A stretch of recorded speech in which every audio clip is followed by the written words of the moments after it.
like actually tip him over, or I left that open-ended for a reason, baby. Yeah. Just the tip, just to see how it feels. Oh yes, what's going on, ladies and gentlemen, boys and girls? We're back, wired up, and ready to do a thing called LinuxGameCast Weekly. We've been doing it for 515 episodes. It's kind of weird, but we got quite a lot to shove your way this evening. Some of it's Steam Deck related, and ironically, I'm doing more of those stories than Pedro. That's hilarious. Well, I think the strategy once upon a time was, hey, Pedro has the one with the Steam Deck, so he's probably the one best qualified to talk about it. But then it's like, well, then Pedro gets all the stories, and we have nothing to talk about. So, well, no, I mean, I personally find Pedro's trying to min-max his well-actuallys if I get something wrong. Not entirely, but yeah. I'm not going to roll There's that certainly out, an element of that, yes. All right. Boom, look at that. Hey, we just wrapped up the pre super shows, and that's the thing we do for our patrons. And we did. What did we talk about in the pre super shows? Unicycles. Unicycle delivery. The joys of fully disassembling computers. the blood, sweat, and tears therein. Yeah. Having to move it around the house to find the one monitor with the right cable. Yeah. Getting the monitors in the right order. Yeah. Trying your best to not bend or lose anything. My strategy has been like, I bring a bunch of like small like drink cups in from the kitchen, and that's how I organize my screws so that I don't accidentally send them flying, and that strategy has worked very well for me. Yeah. I don't know. I guess my tweet went out. Thank you, Scott. Where do you keep your screws? Gaming. What? Where do you keep your screws? Do you just like have a piece of paper that you keep on? No. I bought the PC screw kit off Amazon, which has like 20 of every common, even the ones you're like, I'll never find one of them. There it is. I got a whole like square of them. So yeah, I had to make it. You just don't worry about it. No. Okay. I got tired of living that life. I'll tell you what happened. I was looking for a motherboard standoff, and like most people, man, I got probably 12, 13 boxes in states of disrepair with motherboard. Some like, I gotta have a standoff in this house. Like, jump cut 6 hours later, one. I'm like, we're never going through this again. And I went right to the Amazons. I'm like, give me that crate, because I knew that existed. Everything, the thumb screws for the cases. I got the nylon ones of those. It has the standoffs and the screws and the nuts. But I also have a cardboard box where I dump all the screws into. It's like a teeny tiny box that's in like your second drawer from the bottom here. Your little screw box. Yeah. I had one of those. I thought I did. Yeah. And I just tossed them all in there. I just tossed a bunch today after replacing the power supply and the GPU on Nori's computers. Like, there. It was deficient. Now I know where everything's at. And you know what? Here's the good thing about having that box. When I have spares, get up. It goes in the box. Grab that box and it goes in the right spot. Makes Organization. sense. Proud about stuff like look at me. Then I'm going to lose the box. Yeah. Yeah. That's how it's going to work. Hey, look at the bot. Now, we got a couple of minutes before we go live.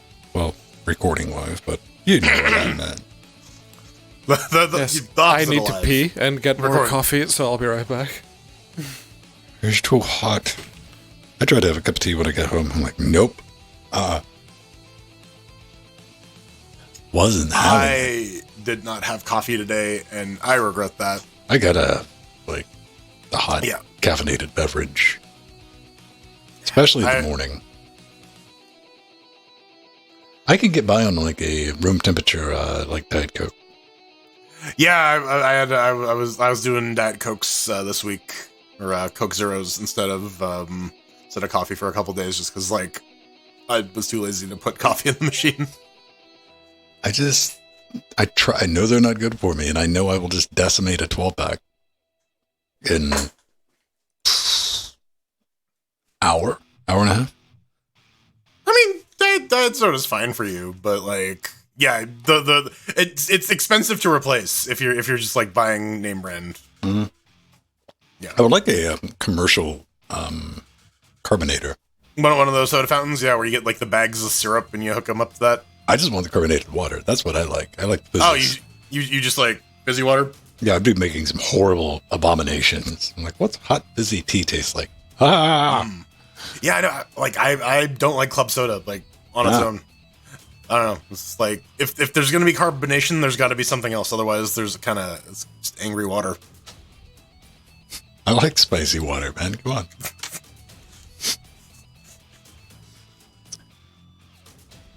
Oh, what do you want to do tonight? We were talking about that. We might attempt to do some Fall Guys. Back 4 Blood's not off the table. I'm down for more turtles. That was fun. We can do some more turtles. We can get a lot of people in for that. Yeah. I need to go upstairs and get the controller because I brought that upstairs for some reason. Or we could. Has someone else bought? Oh, never mind. That's Alex. What? But I'm like, who else? Anyone here in anyone on our friends list owns Dungeons and Dragons Dark Alliance? It's like you, me, and someone who used to be in my D&D group. Me, you, and Pedro. Yeah. Yeah, like I'm down to play some more of that. It's just I got to pre-plan because that thing is like 50 gigs to download. Yeah. I have no real desire to play it. Yeah, I mean it's something to do with Phil's time. Yes. I mean we play dumber games. Yep. Who knows? They might get around to fixing it though, eventually, because they're actively still working on it. But they are, but they had like a year already, and like the combat is still the same. Yeah. This is true. Like they've worked on it insofar as they've added a new character who sucks. I'm like, yeah, I'm gonna play the spellcaster. That'll be fun. Nope. No, it wasn't. All right. I do need to go get more drinks, and we can get at it and get underway. Do a thing. Yes. 1, 2, 3. That's recording. That's recording. I'm like sitting around here, like waiting right now to get like my confirmation on a bid. I placed it like right maybe 30 minutes before because I did it in here. Pedro, you spend time on the eBays. Oh yeah. I hope to achieve your level one day. However, as a meek eBay novice with an eBay account from like 2003, 2007 for me. You know what? That account died because Yahoo email shut down. And by the day they sent me a thing like, oh, you need to log in and get your code back because I didn't know what the password was for that thing, and I was like, Yahoo doesn't exist anymore. Come on. Whatever. No, maybe you run into this where you just peruse, right? It's like looking at the government Canadian auction thing. You're just looking. You're like, yeah, let's see if there's anything out there. And, but you'll see something priced where you immediately go, that's stolen. Gotta be. I see a few of those and it's like, okay, let's click on that listing. Look at the, instead of looking at the item and the quality, look at the actual seller. Yeah, seller is like 0. Like reputation's like, no, no. But then you see something like that, and you see the seller, and you're like, wait, oh, he's... It's like, 2,000 somewhat reputation, and like most of those are from sold items. What's wrong with it?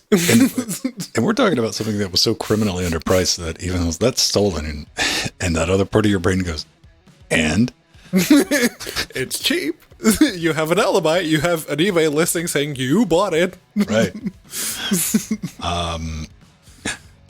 But then you hit the immediate fear of it's a new listing. You're like, if I don't buy this right now, like this will probably be bought by the time I get my PayPal thing through.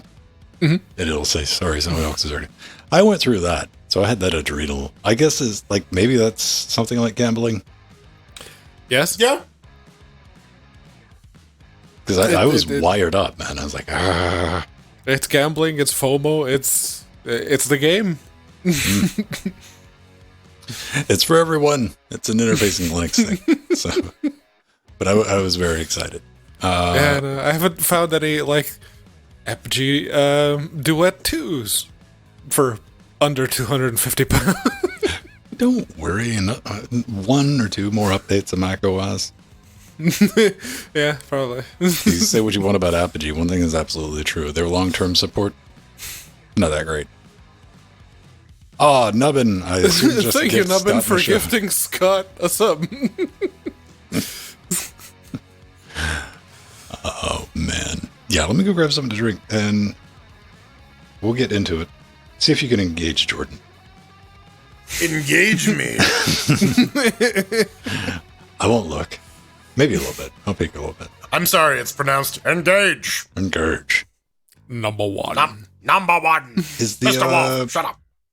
animation thing still going on with Star Trek? Lower Decks? Yeah. Yeah, apparently the third season's coming out. Oh, right on. Right on. Yeah. I know some people were digging that. I definitely was. I quite enjoyed it. I still haven't watched season 2, but yeah, gotta get to that. Season 2 basically deals with all the problems I had with season 1. Like they Cool.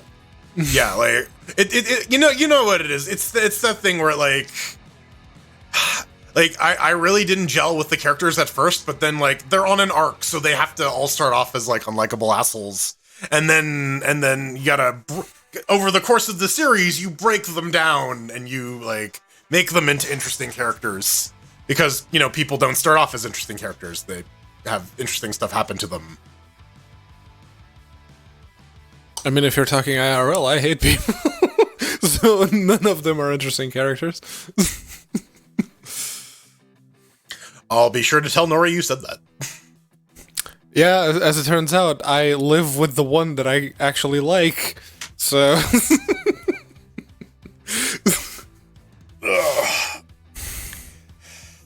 But yeah, like, I don't know. Characters need to struggle in narrative.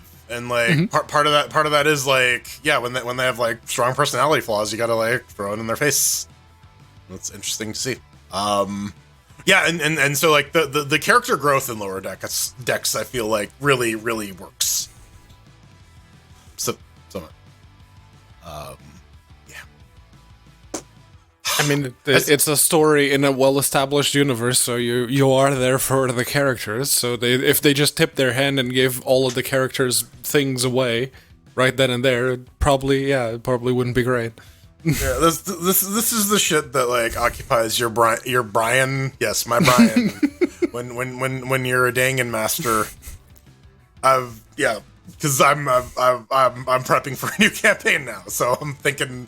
I'm big into story arc and like research now, so yeah.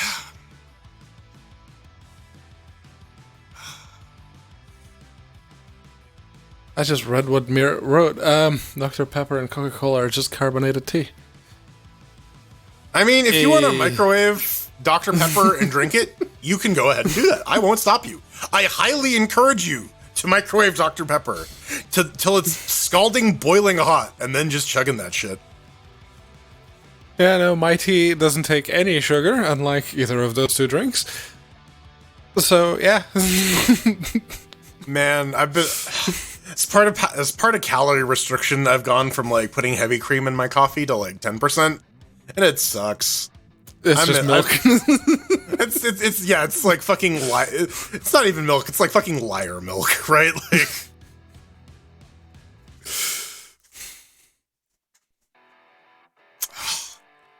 I know. I use. I actually gave up milk as well. I kind of just stopped drinking it one day, and I only use. Nori is a big fan of soy milk. I hate drinking soy milk.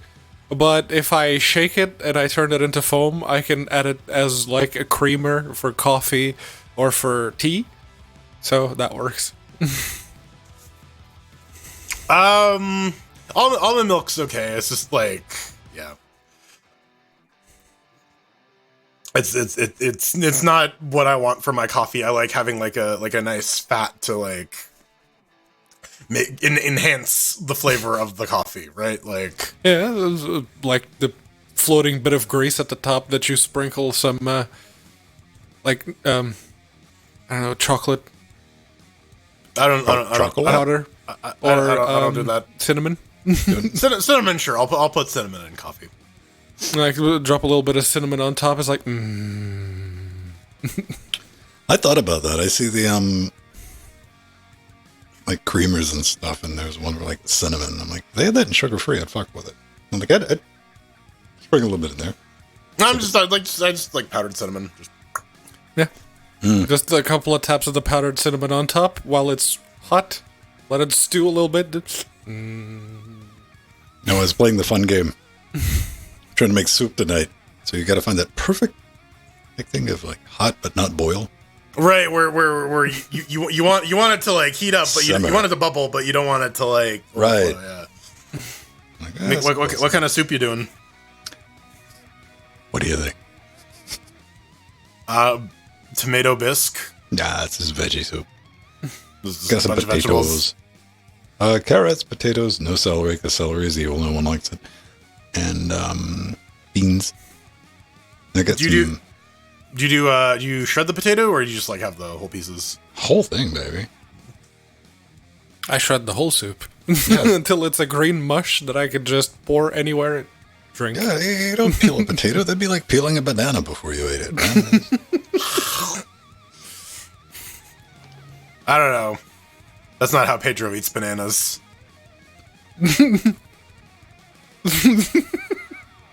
Gotta mosaic that out, Pedro. That's too lewd for Twitch. Yeah, man.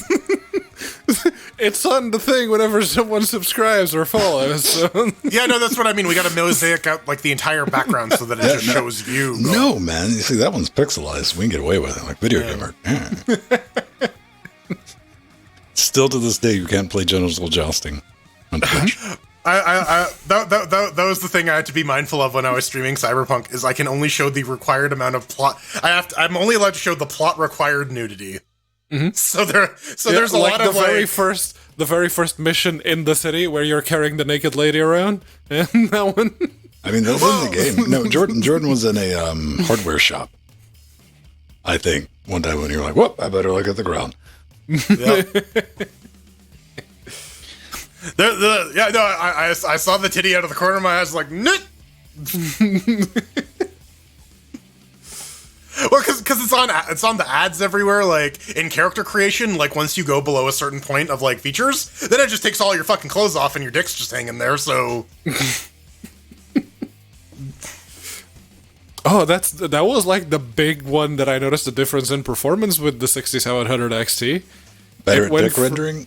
No, the actual Rust? FERPs in RTD? Cyberpunk, it went from 35 FPS at 1600 by 900 on medium to 58 FPS at 2560 by 1440 on ultra.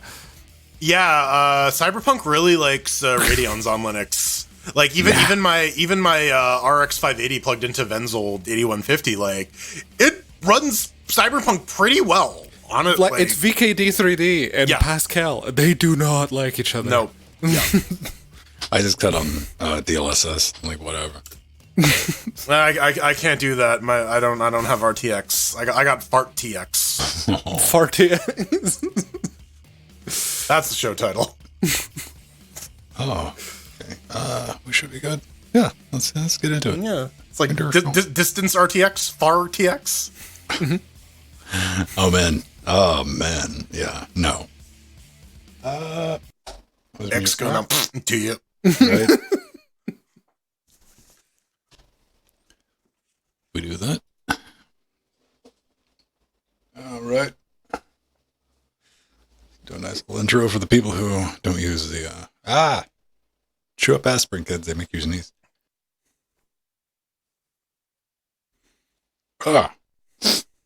That's the only way to eat aspirin. Okay, I did hear chewable aspirin. Okay. Well, that's not chew. Well, it's not chewable. It's just aspirin. I like chewing them up. I like the taste. All right. Oh, is it the lemon flavored ones? No. Listen, that on the The chalky ones. list of defective shit with me, that's pretty low, though. I like the taste of aspirin. I don't know. But I breathed at some point while chewing. Oh, don't you love it when that like little bit on the back of your molar just gets inhaled down the wrong hole and you're just like works its way into your nasal cavity, and aspirin burns the mucous membranes, turns out. All right. I'm just making sure I can fight through the pain. I just don't want to sneeze. All right. Cool. Neat. Let's do it. Welcome back to Linux Gamecast Weekly. The show covers the latest Linux gaming news, reviews, how-tos, and most importantly, whatever the hell else we come up with. I'm Vince Stone. That's Jordan Swang. And over there is one Pedro Venteas, together with you, Shadow Realm Dynamic, joining us live, helping us form Cocaine Voltron. Two canes. Spelled Two cane same. Two cane same? What would that character be? Look, It's Toucan Sam with 2 canes. No, it's after Toucan Sam didn't like pay his bills to the mob, so now he's Toucan Sam. Oh, man. I like how we're bringing the mafia into the serial universe. I'm down with it. I fully support it. Absolutely. Count Chocula is like the fucking Don. It's like, There we go. the massacre, my boy. Dude. Oh, why didn't you give me that Hollow Knight? I know the internet made it up, but I wanted the Dracula bit. Urgh. And I would have watched it. So, there's a long-running joke, which is 100% true, is that it's never DNS. It's always DNS. It's a haiku. Yeah, right? It's not DNS. It can't be DNS. It was DNS. It was DNS. And we were fighting with our Jitsi server last week, all throughout the show, because you'll never get the DNS. What it was. And no one really likes tangoing with that. And normally, I'm going to say 90% of the time when you do a change for DNS, 5 minutes, 10 minutes, it gets populated and you're good. The reality, though, is that other 10% of the time where it can legitimately take up to 2 days to get populated correctly. If something gets cached, and the caching server is overriding the TTL, yeah, absolutely. It gets blown out, and you don't know, like, because I moved our DNS over to Cloudflare for our Jitsi server. Like, I don't know. I want to mess with it again until it immediately works, but you can't. So, yeah, that was my Monday of just, does it work now? Does it work now? Did I do it right? I think I did it right. I'm pretty sure I did this right. This is just DNS stuff. I know how to do the C names, nay names. And like before I went to bed, man, I was like, are you working yet? I got up the next morning and it was fine. So yeah, don't DNS, not even once. Blame everything else. How about you, Jordan? Because I know earlier in Discord, I saw like the pictures of the desktop, and immediately it's like, oh, you're 2 building desktop computers side by side. Yeah. I thought maybe you were building a new PC. No. Well, I was building someone a new PC, but unfortunately, those B450 motherboards, they don't support those new Ryzen APUs out of the box. And unfortunately, the only other Ryzen CPU I had is in that fucker over there. So I had to, in order to update the BIOS, I had to disassemble this computer, take out the CPU, plug it into that one, reattach all the shit, move the 1080 over as well because I'm flashing an APU system, so I need a GPU for the system to boot. And then do the entire fucking process, button everything back up. In the pre super season, we're talking about the joys of the Dark Rock, Be Quiet Dark Rock 2 and those fucking fan clips that are designed by Satan himself. Yeah. Not too late, you're just as bad. And they don't like stay on either. Like if you sneeze on them like slightly, they get out of the hole and you're like, fuck. Yeah, it's not good. Well, it's always that problem of Pedro's had that too. He's like, you barely touch it, and 3 of them will just fly right off. Yeah, it's that last one. There's one that's stuck in there, and you need to get in with some leverage, like. Yeah. Then you get the bread knife out. Right. But afterwards, there's the whole thing of like the AMD PSP thing will detect CPU changes or motherboard changes and will prompt you. But when I plugged my 3900X back into this computer, little did I know that message only shows up on one specific output on my 1080, and it was not the output with a matching, or it wasn't the output of the monitor that I had upstairs. I had an HDMI monitor. I needed a DisplayPort monitor, so I had to haul that shit downstairs, plug it in, realize, oh, you just want me to press a button. Fuck. All right. Well, I can do that.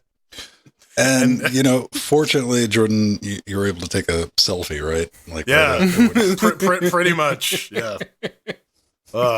It's always good because I'm doing that on a Wednesday. I'm like, man, I got a fucking stream on Thursday. I hope all this shit just works. I know those feels. It's like, I'm going to do hardware changes. I have until Monday I'm like, that's going to limit things. I have a 4-hour window to make sure this works perfectly. Okay, let's do it. Let's do it. Speaking of things we need to do the horse. Yeah, the horse doesn't take Ryzen CPUs. Unfortunately, it only takes AMD K12s, and we're fresh out of those. It's the Steam!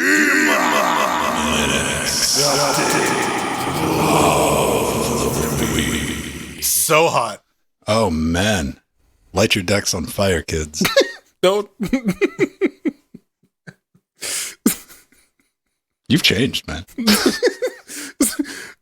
With the amount of people that want a Steam Deck, don't. Pedro used to be like decks and brimstone, but these days mellowed out. So you might have caught this little bit of news earlier this week.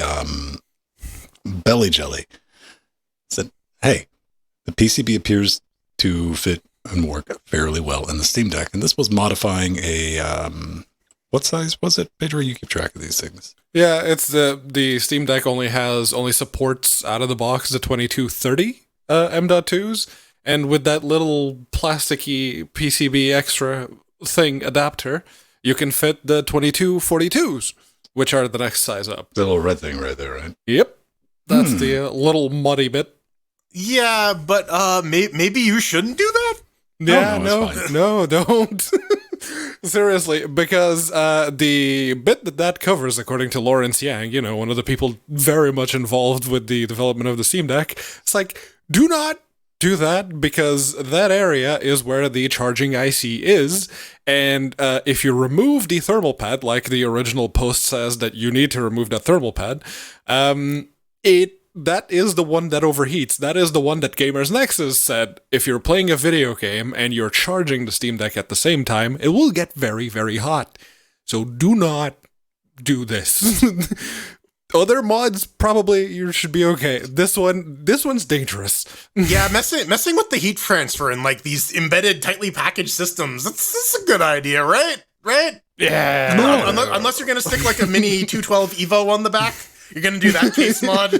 But that's gonna change the weight dynamics a little bit. Yeah, that's going to be a bit chunky. What if I want? What if I'm looking at the Steam Deck though, Pedro? And I'm like, man, the battery life's too good on this. Yeah, no. Wouldn't that be an easy way to zap some? Okay, you may get lucky and get one of the nice 2242 SSDs that actually pull a bit less power than the 2230s that are currently available. Probably won't, but it is... Same if you're going to be getting a new Steam Deck too, right? Yeah. The danger here is very much the overheating and, yeah, effectively just getting that teeny tiny chip that's controlling the charging cycles that gets very, very hot and letting it burn itself up. No, don't. Don't do it. There you go. Pro tip. Now, on the topic of SSDs and decks. Yes. Yes. Well, you might have paid attention like when you were ordering your Steam Deck, because let's face it, this thing's like, what, $400 on the low end, right? Mm-hmm. And you've been waiting. So what's there to do? You go back and look at the specs. You're like, yeah, same thing we all do when we order something. Somebody was keeping track of this. I apologize that this is where I found it first. Hardware Lux. Mm-hmm. It's not in English, but they noticed the relevant bit is that bit right there is in English. The technical data for SSDs on Steam Deck. No longer will you get the glorious. What was it originally by 4 PCIe Gen 3 by 4, and now they're setting by 2s. 256 and 512 gig models will ship with Gen 3 by 2 SSDs, and I want to bet that this came down to, Jordan's going to have his own take on this, but probably just like availability, because Steam doesn't need one of something, they need 70,000 of something, and the vendor that could hook them up are like, well, it's not the same. Steam did some tests and like, you know what? It's faster than an SD card. Let's put it in there. And Steam has even come out and said, hey, There's not a speed difference in these, so you need to chill the hell out. But I want to say this, man. I don't think it's cool to do stealth, even if the performance is exactly the same. Learn something from the SSD manufacturers. We've changed things, and even if performance is the same, it's still a nasty taste when you're. It is. I mean, my theory was sort of along the lines of what Ben was saying. I just thought like maybe you got to do what you got to do to like preserve whatever profitability margin the Steam Deck has. Like if they like to that point, if they like ordered X thousand parts at a certain price and then that price went up, they're like, oh, well, you know, we have like $300 a unit for these in terms of parts, so we got to like swap that out. Yeah, and it is very much a shit thing to do without a proper announcement. Okay, yes, they went to the page and changed those to say, okay, you may get a buy 2 Gen 3 SSD. But they should have said, like, on one of the announcements, there's plenty of announcements about the Steam Deck, just go, we've had a bit of a shortage of buy 4s, so you may get a buy 2, which is that fine. would require Valve to communicate honestly and openly, though. I was reading with the PC World thing just then. Apparently, Yang did come back. He's like, "Yeah, we had 2 vendors, so this is what the other one had." The buy 2 performance difference is not going to make that much of a difference, or at all, when it comes to video File games. transfers, yes. Like game loading times, SteamOS loading on boot, no. Because a buy 2 Gen 3 link gives you, theoretically, 2 gigabits per second. You're going to be hard-pressed to even hit that during a game. So downloading a game, you're not going to hit that capacity because you're bottlenecked by fucking Wi-Fi. So, yeah. And your CPU, because it's decompressing the game as it's downloading it, so you're fine. And that's coming from the type of person that adjusts RAM timings. Yes. I mean, it's a console. It is what it is, right? It sucks, but it's not the end of the world. I don't think. It's just that Valve sucks at communicating, so they could have done that better. They're working on it. They are getting better. Speaking of Valve something getting better. Yes, they're actually releasing updates for the Steam Deck nonstop. Ever since it came out, they've been improving things and fixing things that they maybe weren't counting on people needing or requiring, like, Chinese, Japanese, and Korean keyboards for the on-screen keyboard. Those are available now. They're in the client beta, but you can opt into it, and you can actually poke around, and if that is one of the languages that you would much prefer your on-screen keyboard to be, it's available. And there's a couple of smallish other updates, like they've re-enabled the adaptive backlight feature, which very much ties into the next story. But yeah, it is a fairly small update, but one that's very appreciated, especially the crashes when it comes to, screenshots and non-Steam game shortcuts. Those shouldn't have happened right from the start. Yeah. They added another couple of fixes for like apparently native Linux games wouldn't necessarily force quit on the deck, so now they have a proper kill 9 implemented. Also, they turned on gyros and button cords for the Steam Deck configurator for the controller, so that's always nice to see. You can have a little more control flexibility with the Steam Deck. I don't know. I think it's pretty. Pedro, I want to see you like do a racing game, but like turn on the gyros with the gyro. So you have to like spin the deck like a wheel, like. Yeah, that's why I didn't play racing games on tablets or phones. It's like no. You say that, but the only way you would ever catch me doing something like that if it had like wrist straps, right? No risk of it just. Oh shit! Bonk, bonk, bonk, bonk. What's the terminal velocity of a Steam Deck? Let's Oh man, 700 grams. Yeah, do the math. I like the idea of the built-in controller driver. Kicking in when you drop out of Steam. This is from the brand new SteamOS 3.3 beta. Yeah, it's never going to be a real boy. Valve can count to 3. They put it down there twice. 3. Yeah.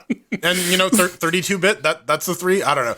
But yeah, the Beta OS channel has a bunch of new translations. They added the controller driver so that if you're not running Steam in the desktop mode, you can still interact with the desktop using the controller, which is always very, very nice. They also added some better support for external displays and capture cards. Apparently, stereo audio wasn't working if you plugged in like a USB-C dock and like piped it to a monitor that had stereo speakers. So that's good. I guess Steam Deck streaming is a thing. Yeah, if you just like plug your Steam Deck into a capture card, I guess that works. There's there's some driver updates as well, just bringing everything up to speed with the latest and greatest. Yeah. Have you installed it, Pedro? I have. I've been running on the betas for a while, and actually the new version of SteamOS does fix a couple of the issues that I was having with reassigning the controls when you're already playing a game and you just want to use the overlay to change the controls on the fly. That was having issues, but that's fixed now. Thank you. The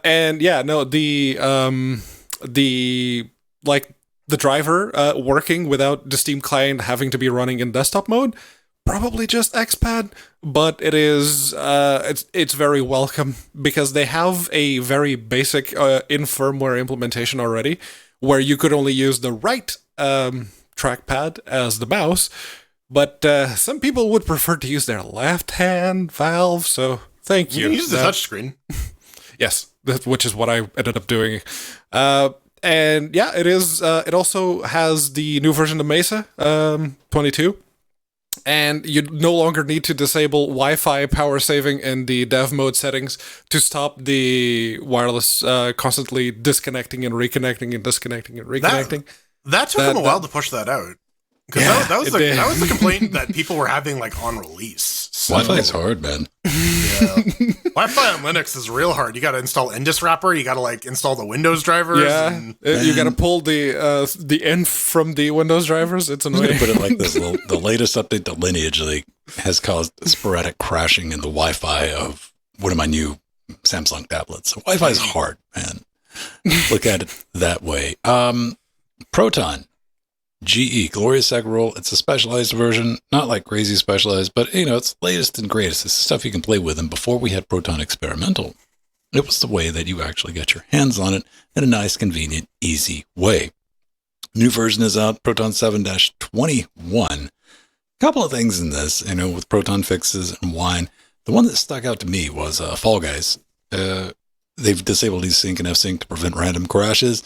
Remains to be seen. I tried that and it wasn't a clean story, but I eventually got back into the game and it worked from there. So take that with a grain of chainsaw. And I just immediately think, was that it? Just desync? Is that what was causing it to spike crash? I don't know.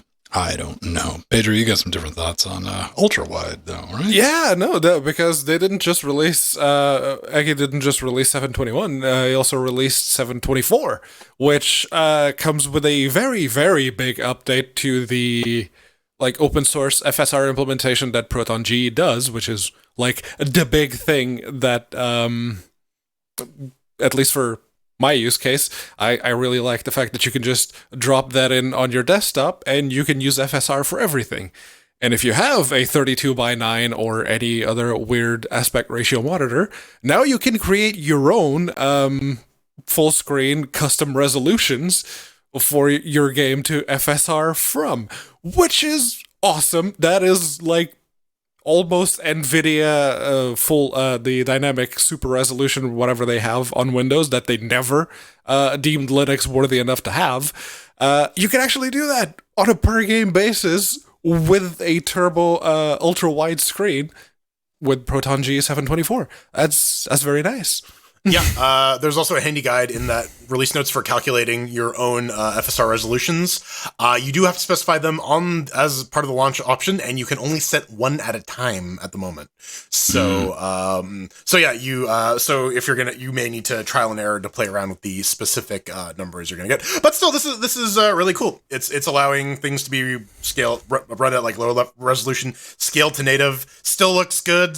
Makes it possible to like play Cyberpunk at 45 frames a second on I think the biggest challenge in all of this is going to find an ultra-wide monitor that isn't curved. Good luck. Yeah, I know this feels because I want fun and like they're all curved, like ridiculously small ones. You don't want a giant C on your desk because I know you want that shit in portrait mode. It's at least 10 radians for like a 1920 by 800, like the smallest one you could get. The only way I will accept a curved monitor in my life is if it is like sub 14 inch, like 13.5 inch and 4x3. Just for the jokes. But yeah, for an ultra wide monitor, I want to use it for a DAW and like for laying out audio tracks. We don't need to bring curves in that relationship, maybe. However, something you might consider inviting into the house is Fade Out Underground. It's a classic style, third person online multiplayer shooter. So it's Team Furries 2? Team Furtress 2, damn it. Furtress. Come on. What they're throwing about is all the characters are very hairy. That's a thing. And like sort of cell shady type of graphics, very cartoony. Yeah, that looks like Team Fortress 2. I mean, it doesn't look bad. It doesn't look bad. It's you know cheap what? as free too. Yeah, free to play. Free to play. Just do a search for Fade Out Underground on Steam. Linux support is there.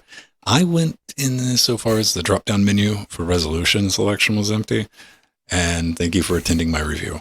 That's where I uninstalled it. I'm like, that tells me a lot about the rest of the game, unfortunately. You didn't include resolution options in the drop-down menu? Mm-hmm. No. That's one of the things that I noticed lately is a lot of games don't give you the resolution options unless you specifically set full screen, because they tend to default to windowed full screen because Windows drag your own resolution. Yeah. And yeah, you have to specifically set it to full screen first, and then it gives you the little drop down with the actual resolutions that you can select. Yeah. What do you need? Just the 64-bit processor and NVIDIA GTX 870. You know what? It is free to play, and they're not going to blow you up on the the DLCs, the additional content, the soundtrack and cosmetic pass are currently like 99 cents and 49 cents. Yeah, I mean, like for 99 cents, you get all of the cosmetics. That's pretty good. Yeah, and even then, it's like $10. Whatever, who cares? If you like the game, toss them some cash. But no, it's good to see. And it's nice to see native Linux support on shooters. Yeah, even though we have a million of them. Well, I mean, it's but we're not getting one. A little different. Yep. But you know what game we're not going to get on Linux? Vermintide 2. Oh. So not anytime soon now. So this comes from the Steam forums. Yeah, people have been asking, Epic and Valve, they were working together to release that EAC thing where you can just drop the file in the directory and click a checkbox online. And why don't you turn this on? And the Vermintide 2 developers Fat Shark said, well, we'd have to rewrite our entire game. And then when they got linked to the literature that says otherwise, they said, oh, well, I guess we'll try it. And we were watching their repositories on SteamDB. We saw them add the file. It never got pushed out to a public repo, and apparently it's because it didn't work.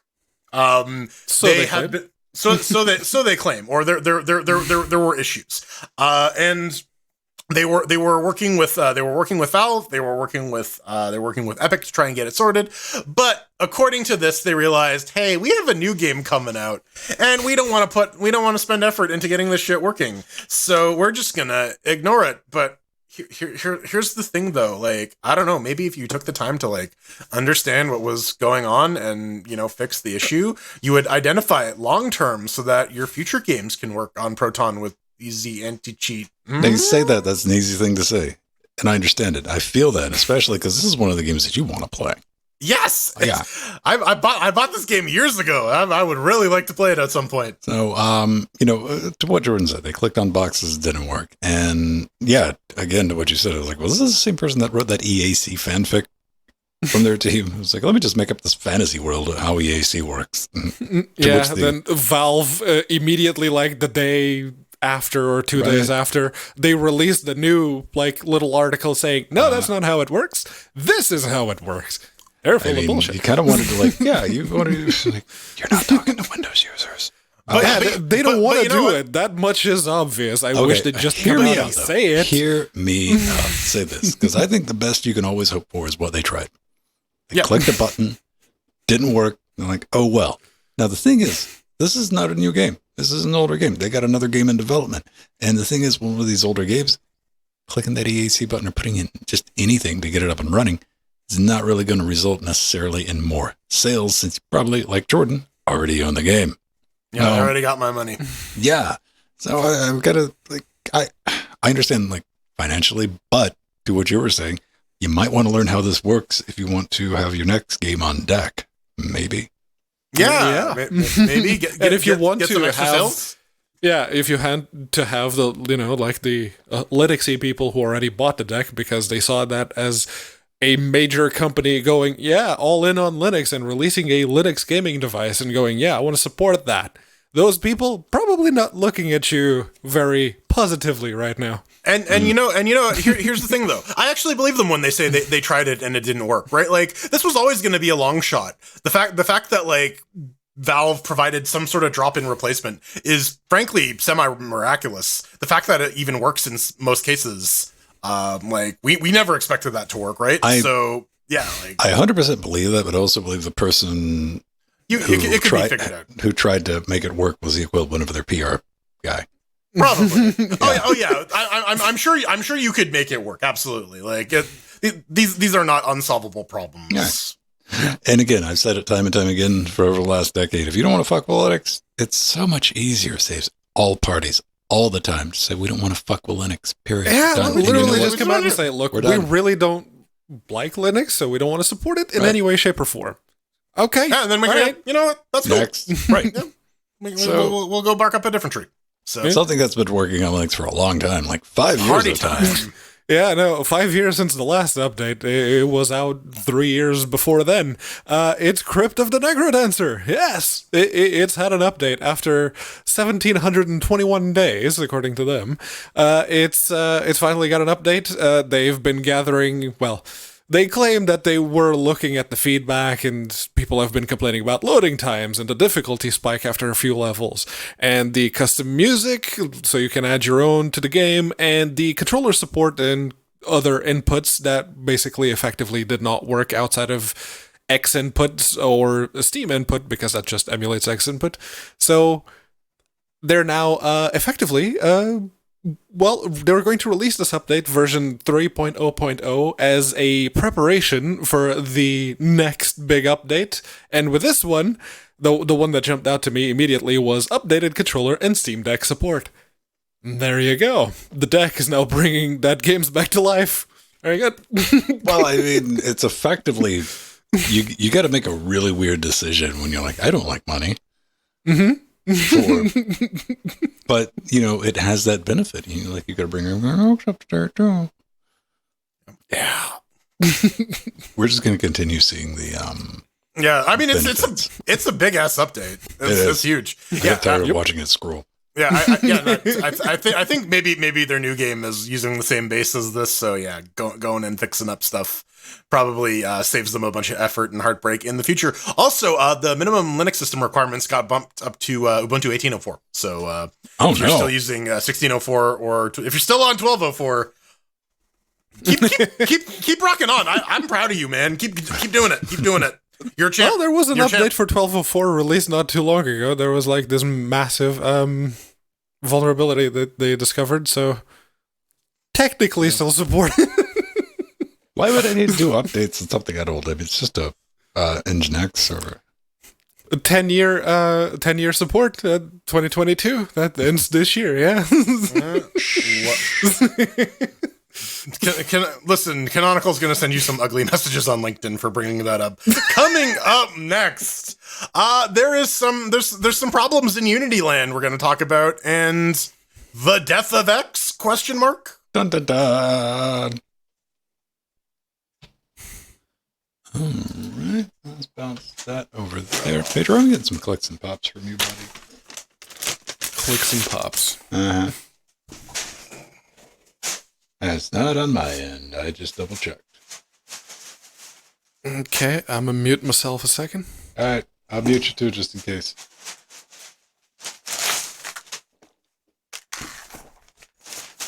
Oh man, did the unicycle deliver? I don't know. Lonnie brought it down. I didn't see. But I got my tub of guac. All right. It's pretty easy to fuck up at the fucking tub of guac, man. Yep. Yeah. Like, really all you need is a spoon. Yep. I got some corn chips. Okay. What am I looking for? Pre-show then, intermission.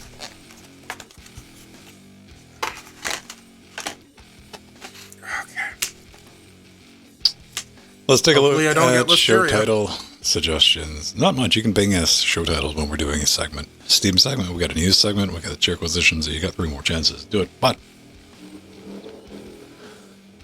Angry Water Fart TX, Dual Audio, and Problems in Unity Land.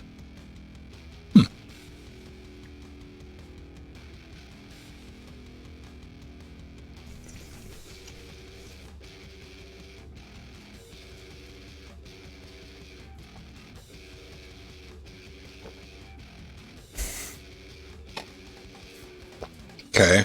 I didn't see any further extraneous movement on the Audacity. Yeah, it just sounded like it Activity was meter. getting like buffer underruns. Oh. Could be a pipewire thing. Probably.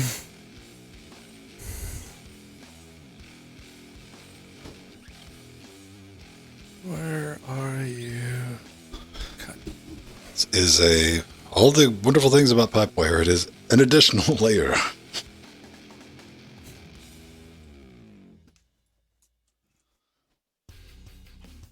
A new kind of water? I wouldn't trust it. New water. I like traditional water. Water light. They make diet water, don't they? That sounds dumb enough. They do. Okay.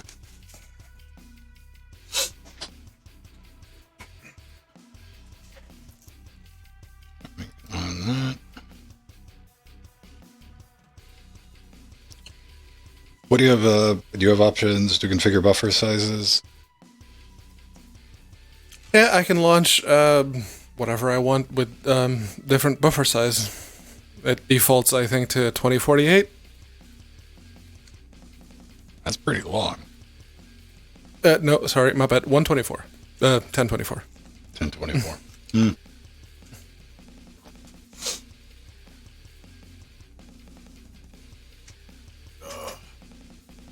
Food in my stomach. Fuck. What did you eat? I blinked. Still eating Chipotle burrito bowl. Okay. Hopefully I don't get listeria. Well, not with that attitude.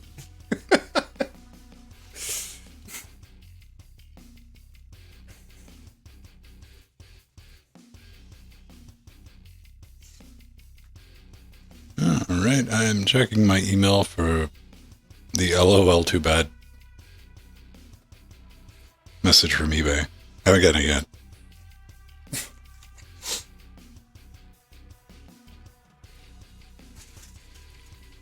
This heat? Steve, what do you know about heat?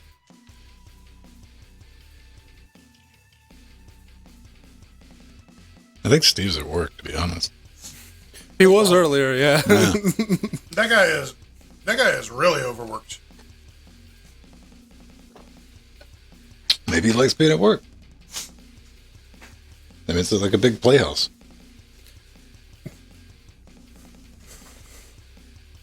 Feel like a Canadian. Imagine, like, Jordan, it'd be like you working in a hockey stick factory.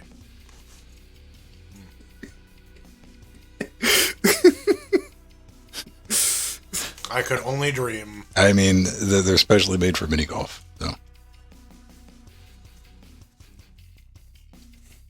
Well, golf spelt backwards is flog. Flog. Yeah.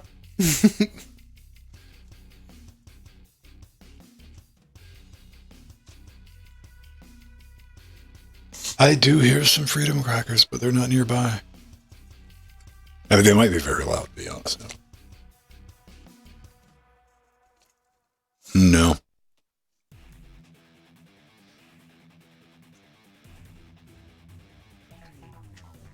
when you're doing self-monitoring, this is something that I'm very accustomed to. But what you hear through the headphones that get through the headphones versus what gets picked up in the mic that you hear, you have to be able to make that comparison. You don't want to flog your friends. You want to fog your friends. Use, I get some propylene glycol fog machine. Fuck them up. Vape them. Yes.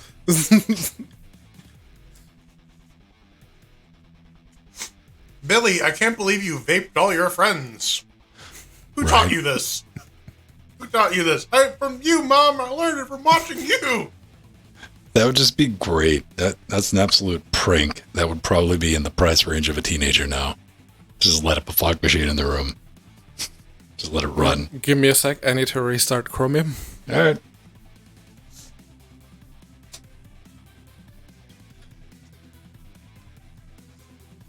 And I'm not going to look up what a fog machine costs because I'll end up with a fog machine and I'll be like, why do you have a fog machine? Listen. I'm going to look up how much a fog machine costs. You can all day long. Is it on Amazon? Can I add it to my wish list? Oh my god. That is $50. That is far too cheap. And anyway, that's how I ended up with the fog machine. Well, that's going on the wish list.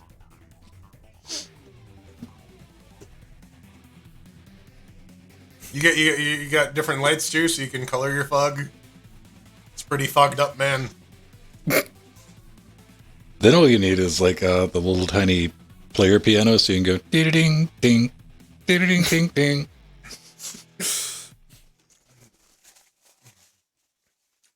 35.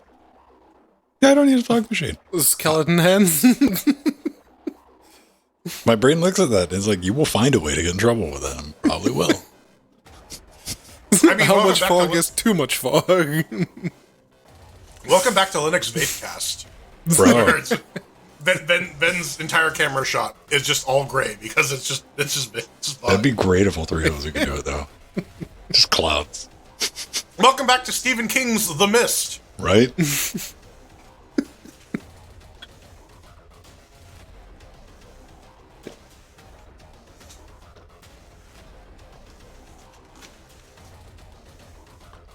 Fortunately, only about 8.2% of the poor decisions work into reality. That does happen.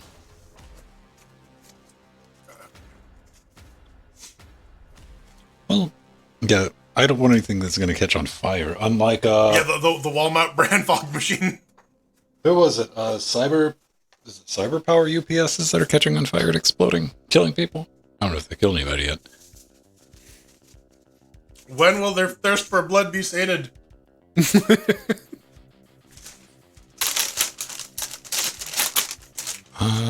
Yeah, it was like two common brands of the cyber power UPSs because they were using the yellow glue from the 70s that once it gets some age on it, it becomes conductive. Probably not something you want.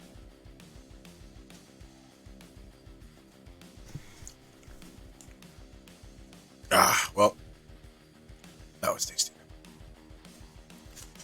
Oh man, I couldn't eat that quick.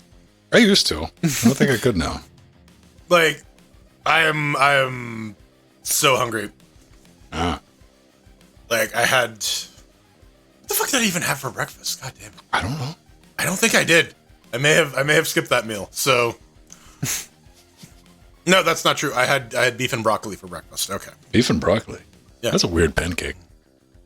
Yeah.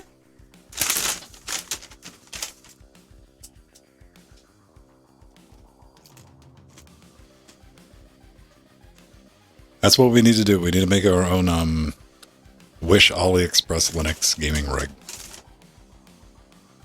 That's what Eggy's been doing. He's been like ordering random video cards off of Wish. And seeing Apparently how well it runs on. is it the 6600 that he got? Mm-hmm. Very cheap, very Chinesium brandy, but it is a legit one. And the problem with that is it's not repeatable. Yeah. Yeah. You can order the exact You same got thing lucky. from the same link. And it'll just come a different one off a different stack. Yeah, you have leverage when the buyer is on the other side of the world. Like, what are you going to do? Send it back? Oh, that's what, $130? All right, go ahead. Send it back for your $10 card.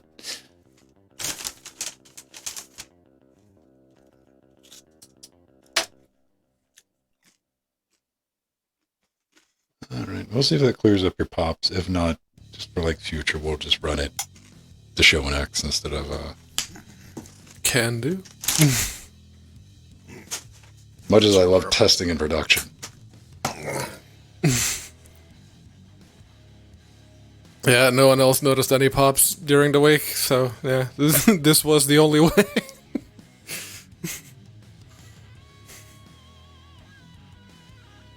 You were using Jitsi? No. Teams. Oh. Apparently everything works fine with Teams. You want to start using Teams here? There's no, it compresses the shit out of the audio. So does Jitsi, unless you hack the bejesus out of it. Yeah. It's probably just all WebRTC anyway.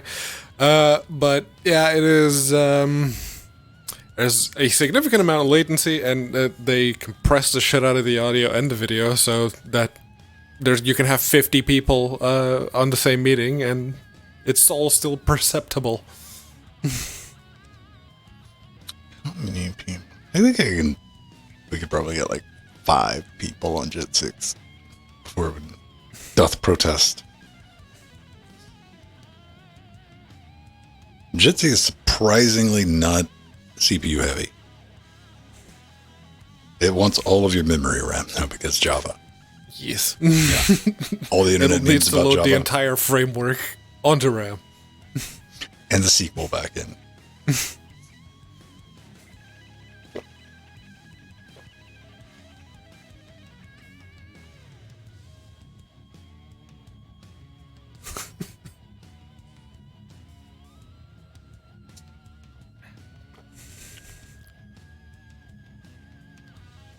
Pups? Oh, I get it. Yeah. Steve thought it was funny.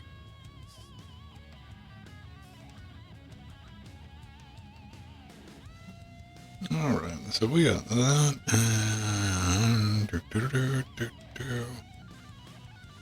That's good. Is camera overheating? Not yet. Nice. It hasn't shown the little overlay yet. We don't see the wide shot in this shot.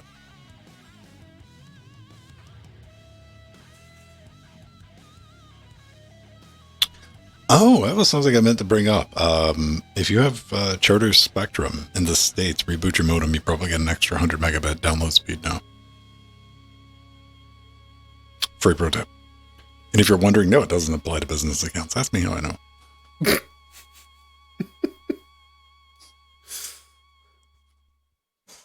We got our speed bump. I don't know, at the beginning of this year, sometime in the last 2 years, we got bumped from 450 to 600. But it was already 500. And I'm like, Yeah, when I had the previous router of Virgins, they sent me you should reboot your router because we've changed your tariff and now you're on the... It's when they moved me from the 200 to the 400, and then a couple of days later they called me, it's like, would you like a gigabit? It's like, how much more? An extra £10 a month. Yeah, fucking, why not? Give me.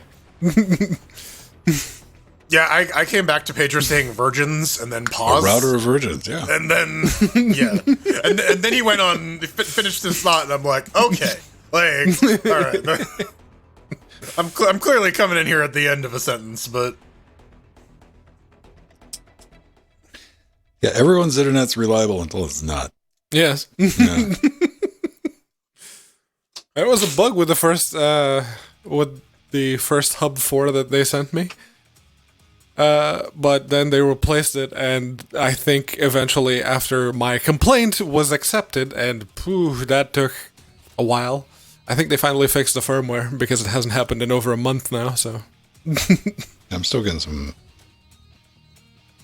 clicks and poops from you. Okay.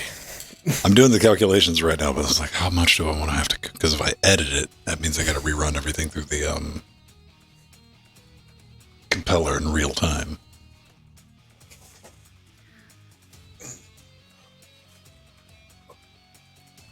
I'm going to get something to drink. And we're going to do the news.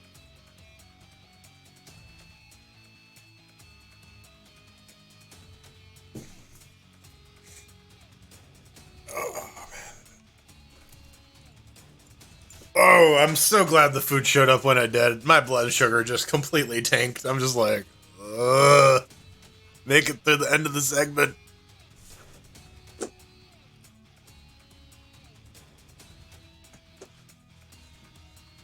I mean, your shit's fucked if you're on, like, Doxus. Especially if you're on a neighborhood with, like, a high degree of internet use.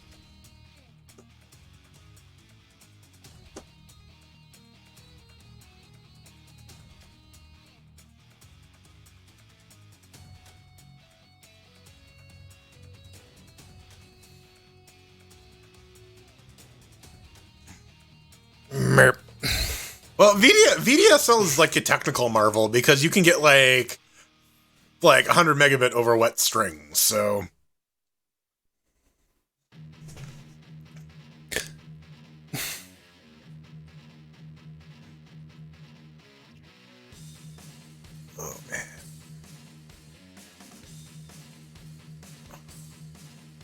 oh man, I feel the life returning to me slowly. Were you that hungry? Yes. Like I had like one meal at like noon, and that was it. This is like 9.5 hours later, man.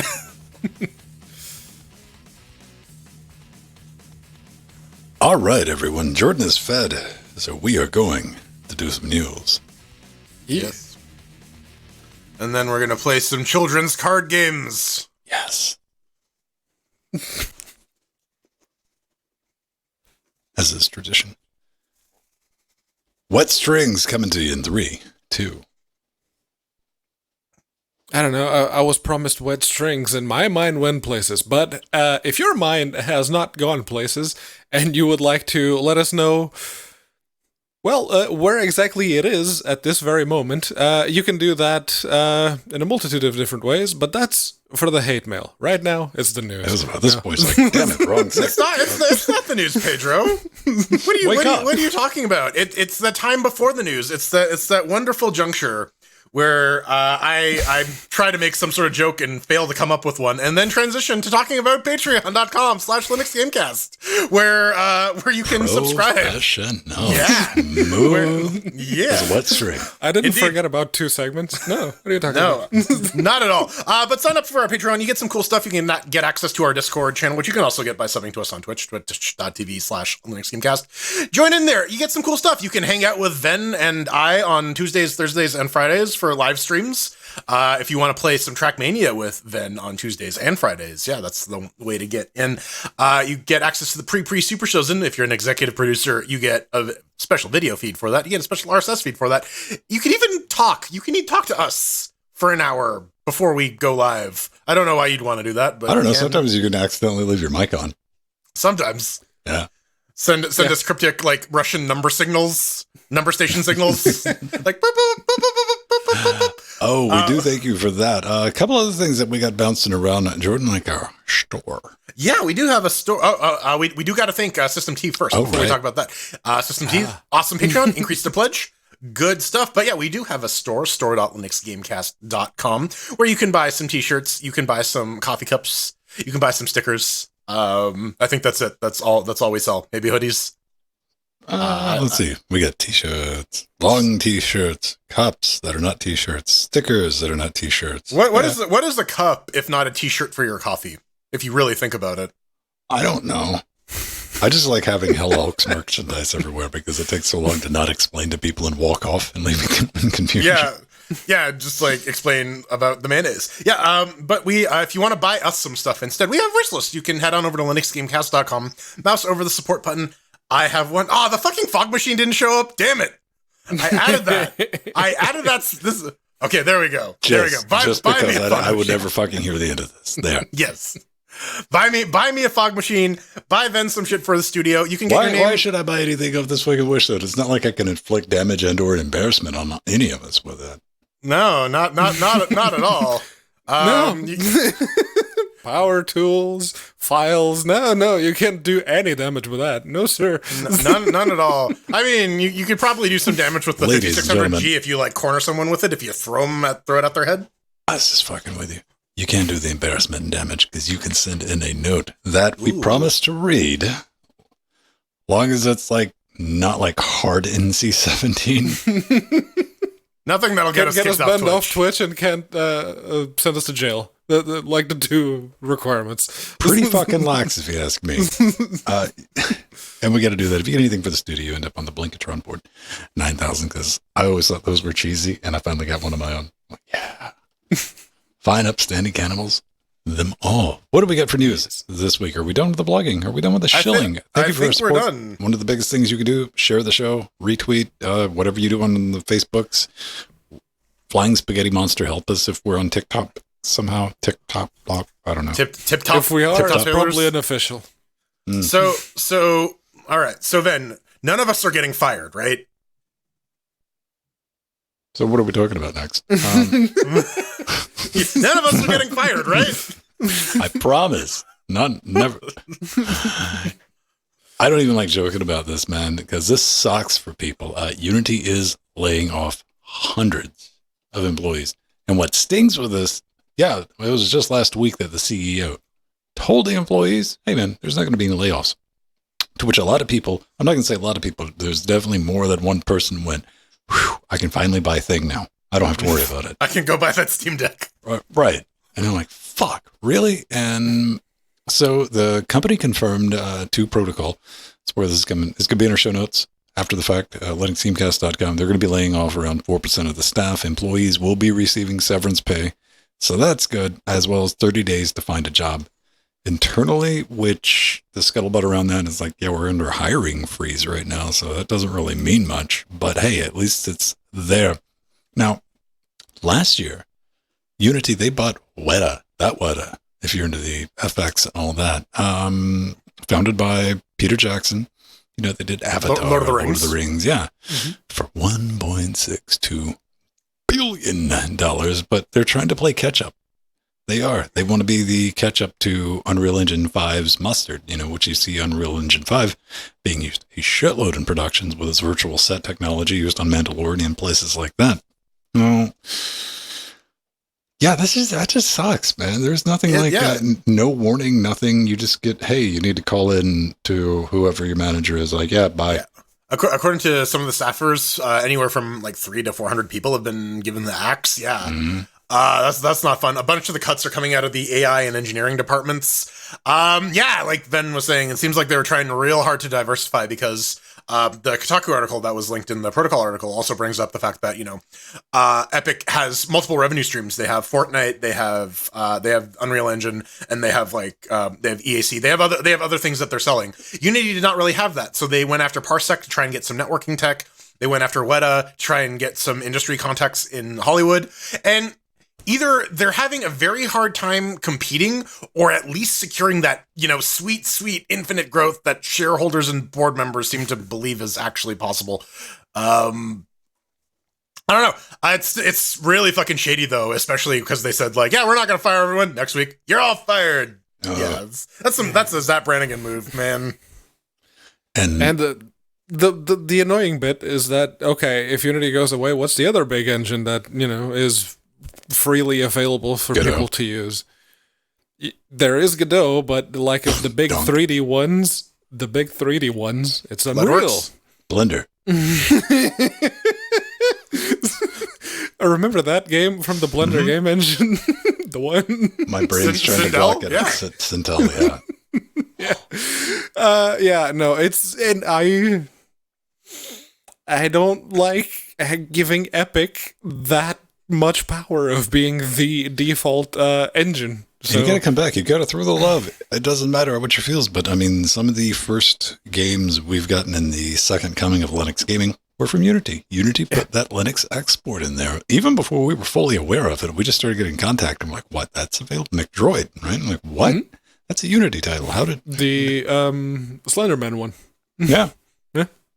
And, they've been good. They keep up with Linux stuff about equally as Unreal Engine does with theirs. But, everybody's They made some questionable decisions, but, it is what it is. 100%. No, again, that sucks for anybody to get laid off. Nothing but feels for that, especially after just that hits me the wrong way of saying there will not be any layoffs, because that's either just being shady as fuck or there's some serious communication issues in management. Well, and that's part of what the article was speculating at as well, because people inside Unity were saying that there's been a lot of repivots and whatnot. So it doesn't seem like the management has a firm grasp of what they actually need to do. Hence, well, we got to make money from somewhere. Let's fire a bunch of people who are doing work instead of us who are doing nothing. But works none of the time, 100% of the time. No. Yep. XFCE. I'm going to bring that up, but Jordan is going to tell you a story about Wayland. Yeah, so this is pretty neat. There've been a number of merge requests coming in from Oliver Fourdin and co for X-Wayland, specifically to improve its functionality in rootful mode. Because, as it turns out, when you want to run an application that is fairly wide-ranging, like, say, a desktop environment, you need to be running with a lot more permissions than, say, the default Wayland security model will allow you as a regular AS user. So, there's a merge request now going into X-Wayland. They now have support for running full desktop environments within X-Wayland. This potentially means that we will be able to ship stuff like XFCE or other X-specific desktop environments without having to actually ship X, because X-Wayland will have the capability to run that. A lot of this has to do with having support for faking device and cursor grab for full-screen applications, desktop integration for setting arbitrary resolutions, the ability to specify fixed geometry instead of having Wayland grab the available area of all monitors and glob it together, some host grab support so that you can, if you've ever used VirtualBox, that thing where you hit Control-Alt and then your cursor gets freed, that's necessary to implement. And the ability for the compositor to actually kill the main Wayland window as well, so you can actually shut down your session. Needless to say, this is a lot of work going into maybe actually, getting to that post-X future that we've been dreaming about for so many years. It's going to be a step, but I'm not sure how I feel about the step, because I can see people leveraging that to not continue development the correct way, which is heading to Wayland, because it was brought up like desktops like XFCE and Mate. I can't speak for Mate, but XFCE getting Wayland, 10 years away. And I'm like, optimism. But I can see what little work has been done with XFCE to getting a serious focus on Wayland and dealing with it, going, I'm not fucking worry about that now. We'll just make this thing work. And you know what? Here's the thing. I think people like me who are running XFCE, we're not using it because of features or looks or anything like that. We're running it because that shit's stable. It's just there. It works. It doesn't crash. It's very lightweight. And all those things are not compatible with running it through something else. If I'm going to be using Wayland, I'm going to find whatever the next XFCE window manager, or what is the correct terminology with Wayland? Desktop or window manager? Yeah, desktop environment. Yeah. DE. Yeah. It's going to be Wayland, it's going to be XFCE because, even things like Enlightenment are up and running on that. So, yeah. And this it's more the, because there's a lot of functionality that X has, which is provided by certain specific tools, stuff like XSet and everything that exposes, and a few other XRender, for example, for just setting the resolution on the fly. All that stuff is not really available in Wayland. So it would be very, very nice to actually be able to have all of that just there. And if this helps bridge that particular gap, that'd be very nice. Mm-hmm. And for the desktop user, this is nothing but win. Mm-hmm. Nothing but win. Absolutely, and this is a crucial bit of bridge technology that, like you said, there are a lot of slow moving projects that aren't going to necessarily get on Wayland, and like because like this is an implementation of X Server within Wayland. Well, I can't speak for certain because I haven't used XFCE in it, but like I think there's going to be less of a performance hit than we think. But yeah, like to Pedro's point, it's going to be a matter of implementing all of those X-like features in this rootful mode. Yeah, it's going outside of Wayland's intended use case, but unfortunately, because of I'm gonna throw Canonical under the bus for this one, but because of Canonical, we kind of stalled on that Wayland development of getting shit moved over. So yeah, these sorts of technologies. I think the biggest thing to blame for Wayland is Wayland so far. There have always been things around Wayland. It was the Canonical thing. It was the NVIDIA thing. Yeah. I don't know. I look forward to it. And again, like once it becomes viable for me to switch over to Wayland, desktop stuff mostly there. I'm not going to be running what I'm just saying, like CodePath, stuff like that. On top of that, I'm going to be running the leanest, meanest thing it is. And I guarantee you it's not going to be running through this in any way, shape, form, or fashion. So Wine has an announcement about something. Yes, the new development version 7.12 is available. And with the new version, you get theming support for Qt5 applications, the Windows Qt5 applications, I know. What the hell is Quard? I have no... qualified word. It's a data type in the registry. Word. Yes. Yeah, it is. Yeah, it's a registry thing. It's also where Sinestro got his ring from, the yellow power ring, not the green I one. thought it was like some Easter egg version of a Quap in like Regex or something. But But yeah, it's the sequel to Quap, Quar. The big one with this release seems to be the update of the bundled VKD 3D, which is now upgraded to version 1.4. They've also fixed a couple of crashes in Star Citizen. A crash and a bug. There was no mic input audio, so you can actually use your tin can to shout at other people in Star Citizen. And the launcher crash on start with a WinMM error. That's been fixed too. So yeah, if you were trying to get your Star Citizen on and you were having issues like that, you might want to give 7.12 a try, I suppose. Yeah.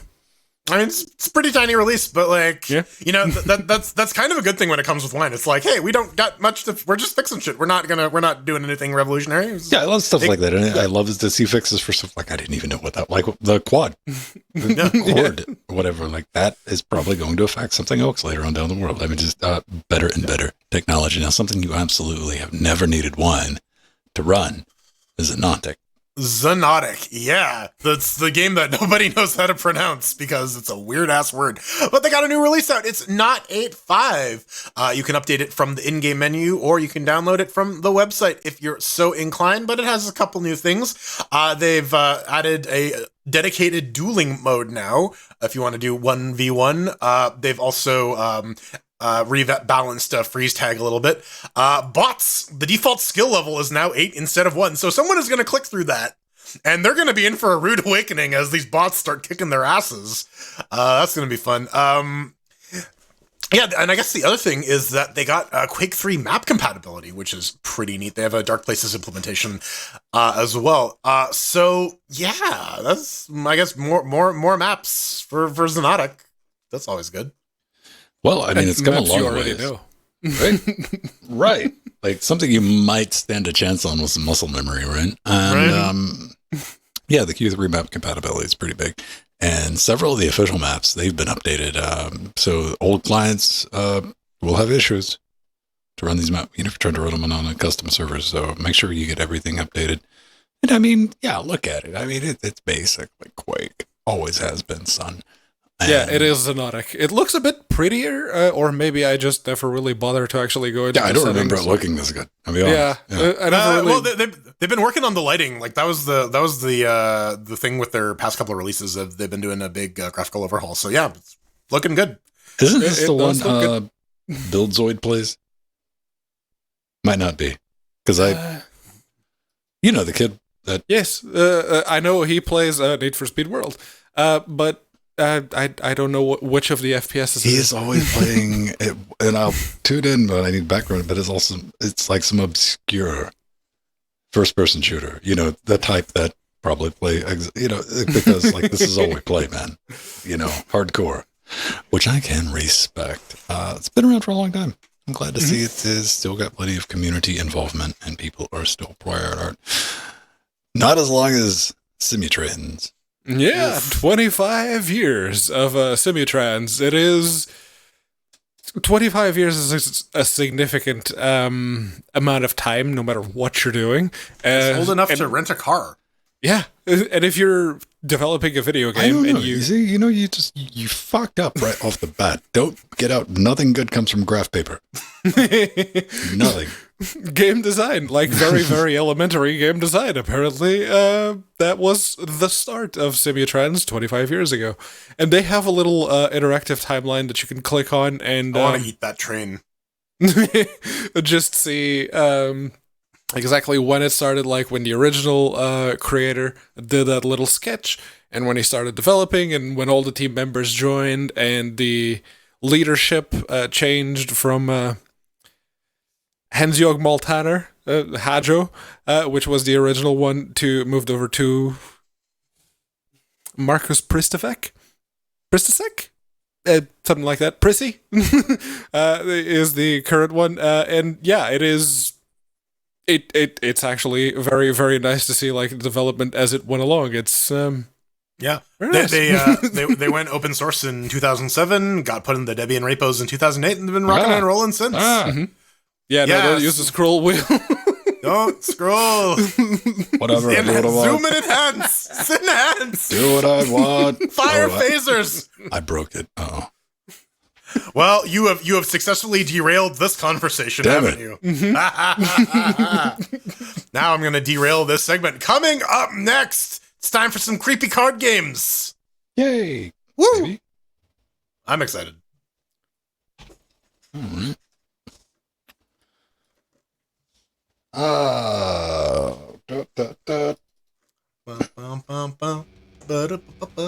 Vote.linuxgamecast.com. Oh, nobody's playing the home game tonight. All right. Looks like Problems in Unity Land's going to win. Boy. Well, come on. We've said some stuff. Well, they got apparently Homer Simpson and Bart Simpson mods for Dad of Boy now. Of course they do.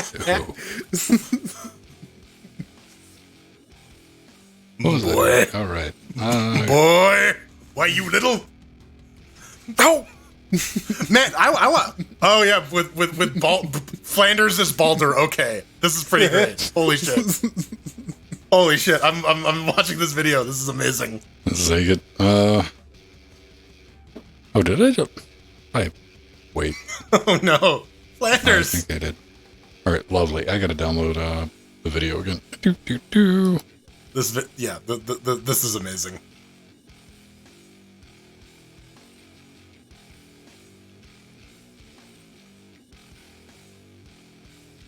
Yeah. And we download 2.2 gigajoules. Oh my Yeah, God, that was a lot bigger than I thought, because it recorded for 30 minutes instead of like the 15, 16 that I've been doing. Yeah, you can kind of get lost in this game a little bit. Yeah. If you like card games, it's a fun card game. And like the atmosphere, it feels oppressive. It all that. No. Yeah, I was spending the weekend at my sister's. I mean, same vibe. More lighting. What? She doesn't hang around in the shadows with just two beams of light pointed directly at her head. And still using 99% of your GPU. Yeah. Her hands look exactly like Leshy's too. And it's not VSync, so it's just going to give you as many frames as it can. I was writing between 200 and 400 the whole time. How much trouble would it be for you just to reboot Index, Pedro? It should take a few minutes. I'll be right back. Thank you. I just want to rule it out, man. Okay.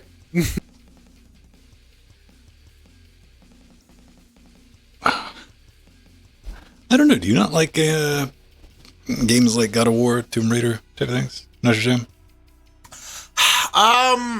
So I played Horizon Zero Dawn. So I played like God of War and God of War 2 on PlayStation, and they were okay games. I liked them. Well, those are different games. Those are different games. I don't know.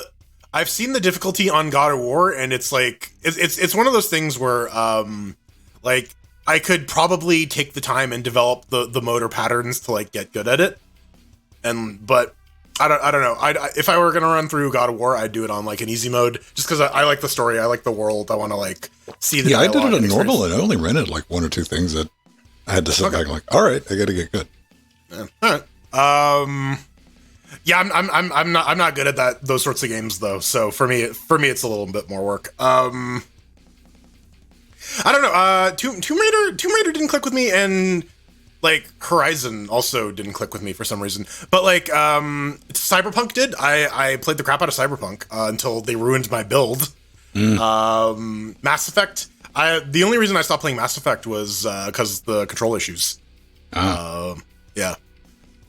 So like I like big open games. Yeah, that is like my third person story driven action RPG narrative like that.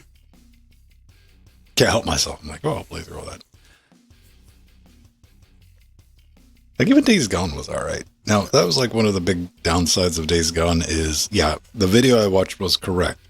32 hours into the game, it forces you to fight the hordes, and that's where dynamics change completely. Fortunately, 2 out of the 3 hordes I had to fight, I could cheese. And I took pictures of the hundreds of zombies that I just incinerated. One of them I had to do the old-fashioned way. Also, if you're a game developer and people have found reliable ways to cheese through things that you're forcing the player through, and you go back and remove those in a patch, literally Satan. You're a dick. Like, fair game. People found an exploit. Wait, who's the dick? Richard. Ditchard? No, Richard. Dick short for Richard. Oh, funny thing about Umbrella Academy. So like, there's the whole thing with Elliot Page's character, but my girlfriend brought up that Vanya is actually a man's name. I don't know. It's short for Ivan. It's like Bobby, but for Ivan. Okay. Here's what I want to know. No spoilers, because we're talking about series 2 of The Boys. What happened to their girl? Which girl? In The asylum, like place? In The Boys or Umbrella Academy? In The Boys. Oh, yeah. No, she. We find out what happened to her at the very end of the second season. No, the young girl. Yeah, the one from the asylum. Yeah, no, am I thinking of a different one? I don't know. Trying to dodge spoilers and vaguing at each other. Wait. I saw it on like the Boys subreddit. It's like, yeah, we all forgot about her. I'm like, oh, what? Yeah, like one episode, like maybe 3 minutes of screen time. Okay. Because I thought she was the red herring, right? Like, or am I be thinking of someone else? Could be. Outside, you get like after you're outside of the A-list characters. Yeah, like if you showed me a picture, I'd probably be like, oh yeah, that person. But like, yeah. Beyond that, I am drawn LeBlanc. But then again, I was conditioned by Game of Thrones, so like completely axing a storyline. Like, yeah. Yeah. Well, guess we're never gonna find out what happened to those guys. Listen. We got ice zombies. We gotta zoom through and not show you the fight between because it's so dark.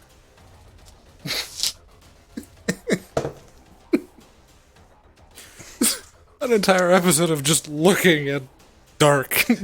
Yeah, no, the entire episode of like it. I had a very visceral sense memory to like playing my old brick Game Boy in the car on a ride home in the evening. You're trying to find that one angle that lets you see what the fuck is actually going on. Yeah.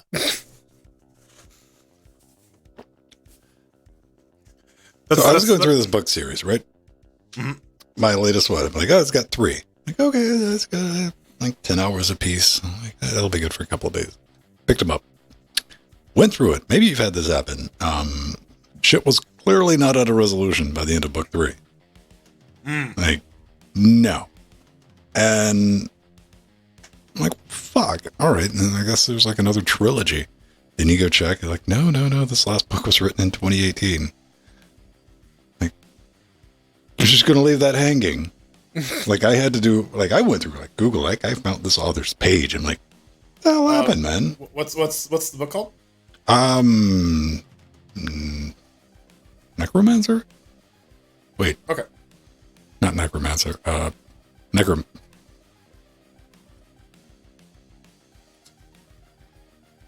Maybe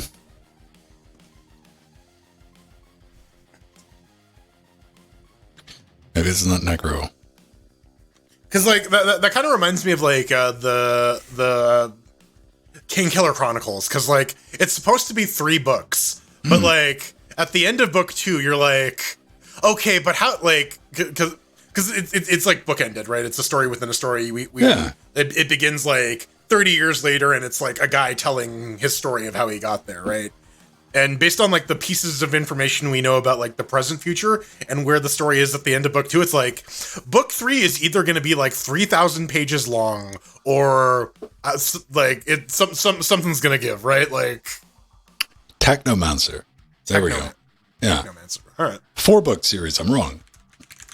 And yeah, by book 3, you're like, okay, you can put a bow on this. You just gotta, book 4 is stretching shit out further.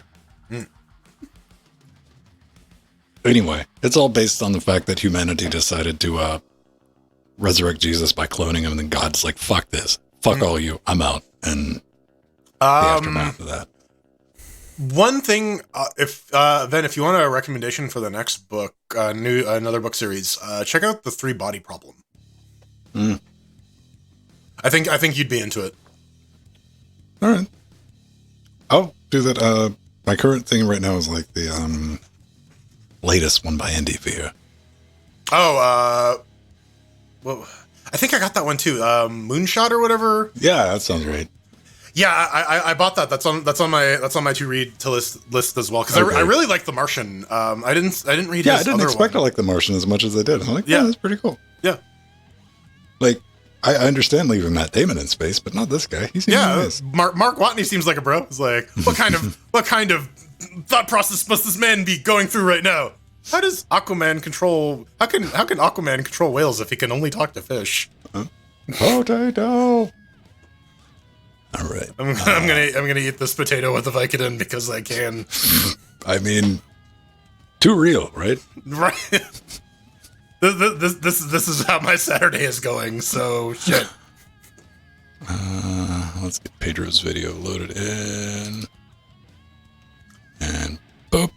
There we go. Yeah, and I also bought the other one, Artemis, which I haven't read it yet either. I've heard good things about that. Like I've heard people. I don't even know what it's about, but I've heard more than one person. It's like a heist, I think. Pedro doesn't read. I do, just not fiction. He reads hentai. Usually my fiction is video game based. I actually started what was going to be a mage build in Elden Ring, but I have now started to do the I don't give a fuck build. So I just drop 1 point into a stat and then next level on another stat, then another stat, then another stat, and I just go like this so they're all mostly even. To see how far I can make it before I give up on a shit build. That's the equivalent of playing a character in D&D with like every stat as 12. It's like you have a +1 and everything, so you'll at least have a chance. But you're so horribly unspecialized that you're never going to succeed at anything. Yeah, the first time I played through Neverwinter Nights, I started the character, it had 13 on all stats. It's like, well, I didn't know what to pick, so I just put 13 on everything. And then you realize D&D is a game that wants you to specialize if you want to have a chance of doing anything. So, although it was a pretty good fighter because he had, besides power attack and expertise, he also had disarm and knockdown, all that. If you were playing like a player's handbook fighter in 3.0, that was you kind of had no choice. The splat books added a lot more shit. Like, my favorite was Curling Wave Strike, which lets you execute a trip attack against anyone in range whenever they move in your threatened area. Yeah, you do the jacking off. Weight. Yeah. You mean rolling the dice? No, it's a little bit. No, of it's the shake weight. I did that with a half giant and a spike chain, so I just had like insane reach. Atomic, those are not Twitch subtitles. Those are YouTube subtitles, Google subtitles. Google's. All right, everyone. Didn't poop my pants. Amazing. Let me pause that. Bring that down. Bounce that. Click that. And record. We're going Jordan, Pedro, and me, I guess, right?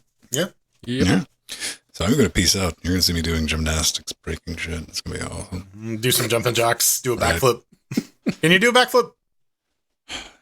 This is exactly to be able to. My brain was like, yeah.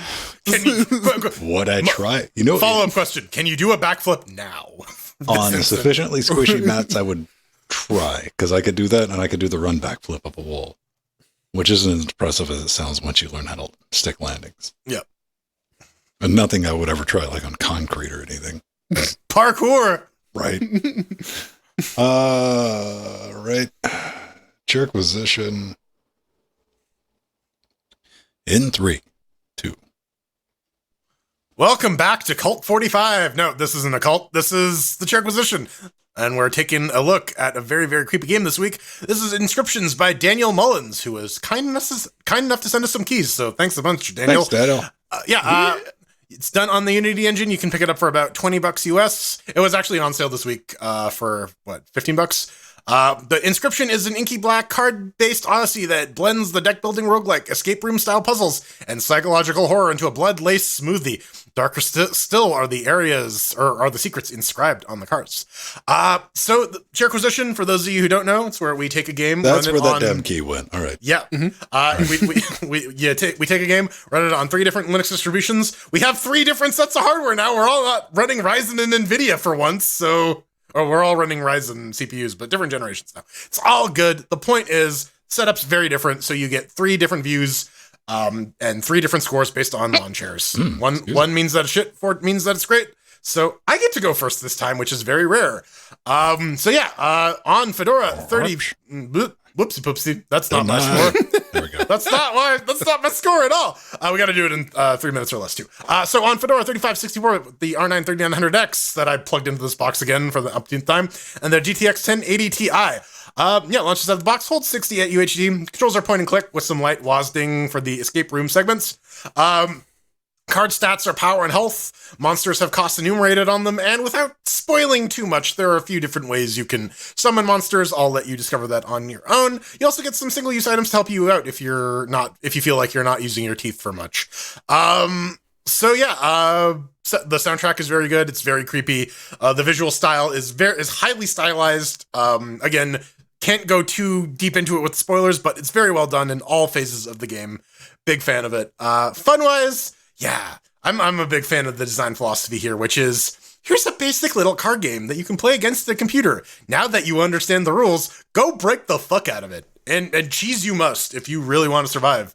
An example of this was my first soul card, Pinchy Fucker, with a 1 cost 4 power, and the Mantis Fork ability. If I played him on turn 1, you would just win any fight, which is great. Although the bosses have guards against that. If you have 2 cheesy combo and you just like one-shot them, they'll be like, here, have a bunch of OP monsters to fight. Because fuck you, this is what you get for trying to outsmart me.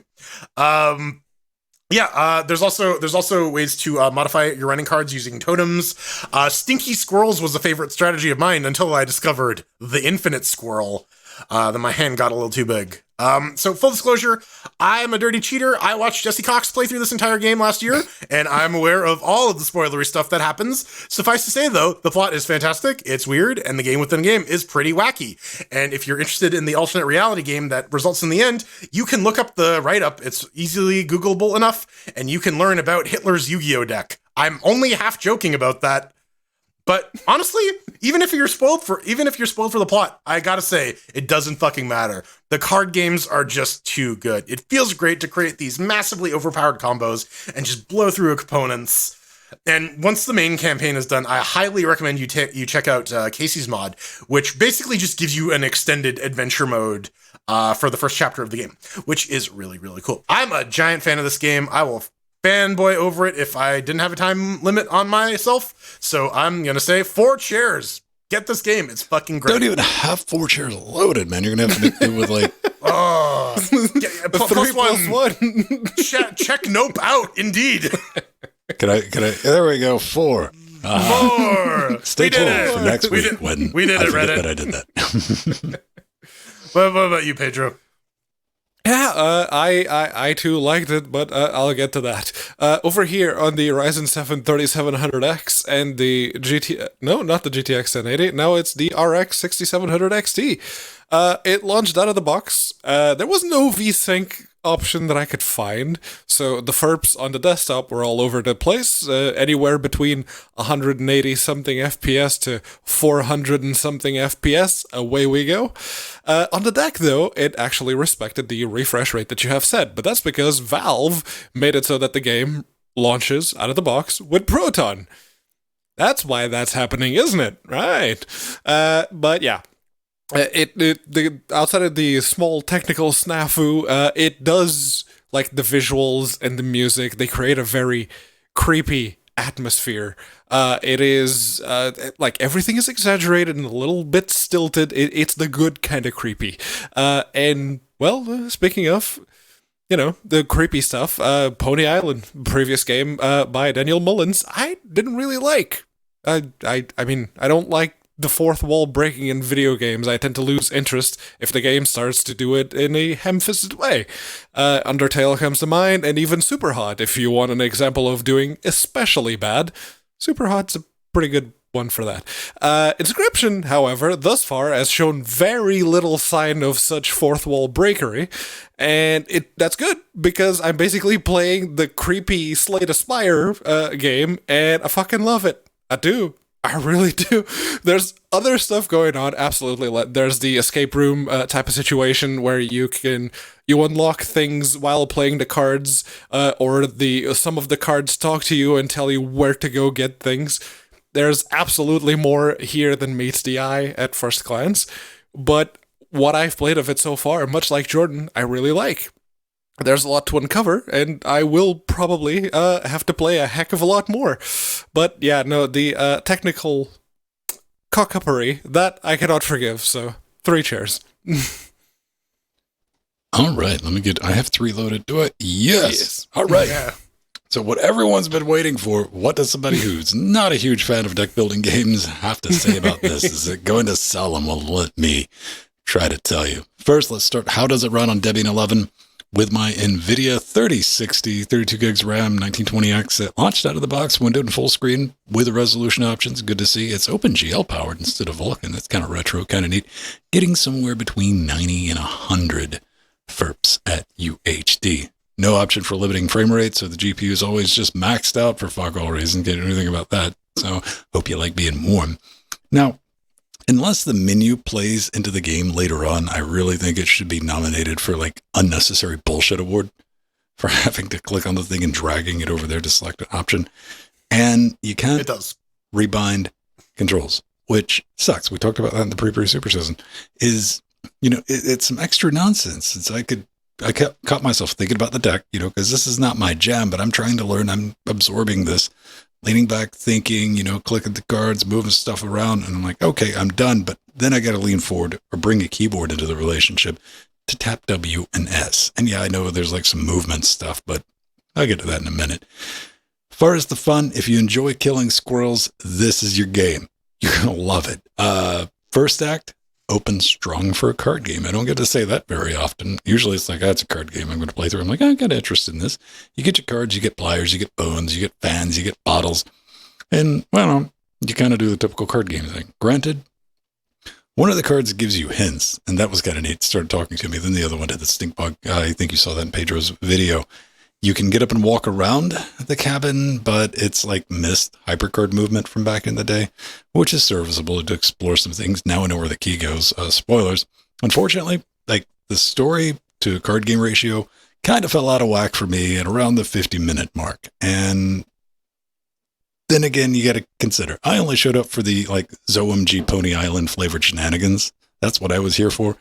And I was expecting like bizarre brain scratching indie horror nonsense in the guise of a deck builder. Now, Inscription is a card game at its heart. Card game first. So you best like that. I strongly suggest, if you're thinking about it, just like, fuck Mothering Demos, son. Go download it. See if you like the card mechanic, how that plays. If you like Pedro, if you like Jordan, and it's your jam, you're probably going to have a great time with all the bonus soda fuckery on top of it. If you don't really like the card deck building type things, download the demo. See if you can power your way through it. So, yeah. I'll say 2 cheers on that. Nothing negative about the game itself, gentlemen, outside of just not being my jam. It came close. I think maybe my expectations were a little too high because it did open strong with presentation. Well, like getting me in the mindset to play through this. Yeah, and to your point about the menu, yeah, the menu does kind of factor into the story later on. So yes. there is some stuff about that, but yeah, this is a game you really do need to dig into a little bit to like to really get like the most joy out of. So if you're just looking for something a little more surface level, I mean, I think you could still enjoy it if you're still into card games. But yeah, I think you could like card games a little more. Like Pony Island, I enjoyed playing through. I did. You know, that was thinly guised as an arcade game, and I was expecting more of that. But according to you guys, like the card mechanics in this, everything's very enjoyable and very good. And so there's nothing wrong with that. And it's just for that right type of person. Indeed. It is very, yeah, no, it is very, like the card game itself is very similar to Slay the Spire. So if you like that game and you don't mind the creepy atmosphere, heck, maybe you're like me and you actually enjoy it. It's worth a shot. It's definitely a solid check it out. All right. Yeah. Cool. Yeah. I want to talk more about it, but there's so many spoilers. Coming up next, voicemail? Yes? Yeah. All right. Voicemail. All right. I need to create a Lua script. I can do that now. Ooh. I bet I could. I bet I can break all kind of shit learning how to do that. Huh. I bet I can write a fork bomb in Lua. Well, this is like ogres at this point because I have a Reaper module for the BitFocus companion on Steam Deck now that I can map. So, but I want to add some extra things to it, but I want it to trigger a script. Wait, Steam Deck or Stream Deck? Stream Deck. Okay. You could run BitFocus companion on your Steam Deck. I can't because it doesn't exist. My Steam Deck is imaginary. It would be a delightful video for Pedro to do that. And I was like, yeah, I bought the Steam Deck because I needed something with a Linux and runs a touchscreen and just do that for like a basic 2-shot thing on OBS and show people off how wonderful the Steam Deck is at this. Like, I hear it can play games too, but I'm not interested in that. I just wanted the touchscreen there. Yeah. You know what? I actually use the touchscreen on this laptop for Ardor quite a bit. It's handy to just be like, boop, mute a thing.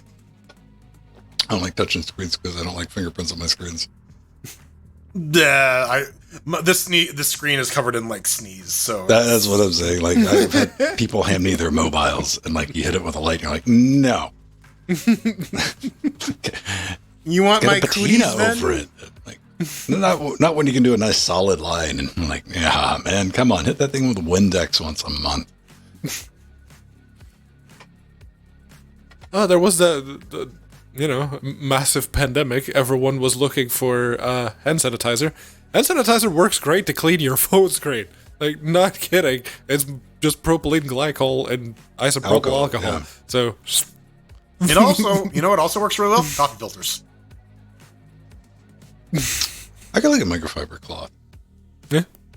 Yeah. I don't have it because it's gentle. I got it because it's lint free. Microfiber cloth. Yeah.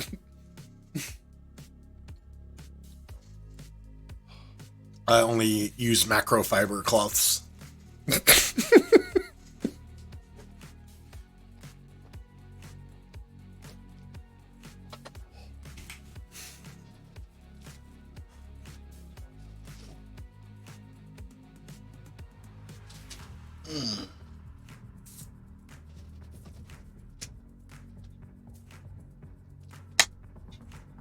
I really want to replace the ceiling fan in here, but I don't want to tear everything down. I want to put a ceiling fan up in the bedroom, but whatever you fucking call it in the ceiling where the light fixture hangs from is like the wrong type, so I got to replace that. What do you mean? Like it won't support the weight of the ceiling fan. Oh, it was not like on anything. It's just Yeah, like, it's just, yeah, yeah, it's, hanging by the grace of sheetrock. yeah. Yeah. So I got to actually like put a properly anchored one in there. That makes sense.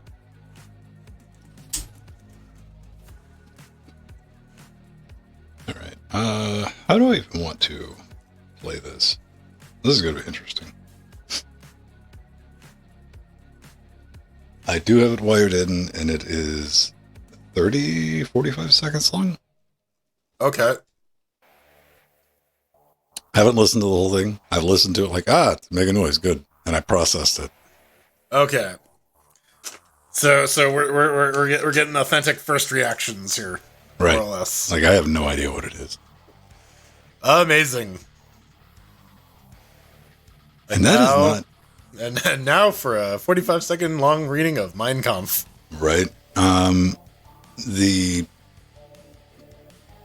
don't even know how to find... The only way I can get to the voicemail was I had to find the email that it sent me to click the link. Yeah, to get to it, because the menus are lacking. I'm sure it's right there in the mobile app. It's one of those deals where, like, our mobile app has all the features. What about the desktop? I'm just gonna go out on a limb and assume that it doesn't give you any method of extracting it from Spotify. Download button. Okay. Yeah. Yeah, the podcast side, they're pretty cool with. Okay. Yeah.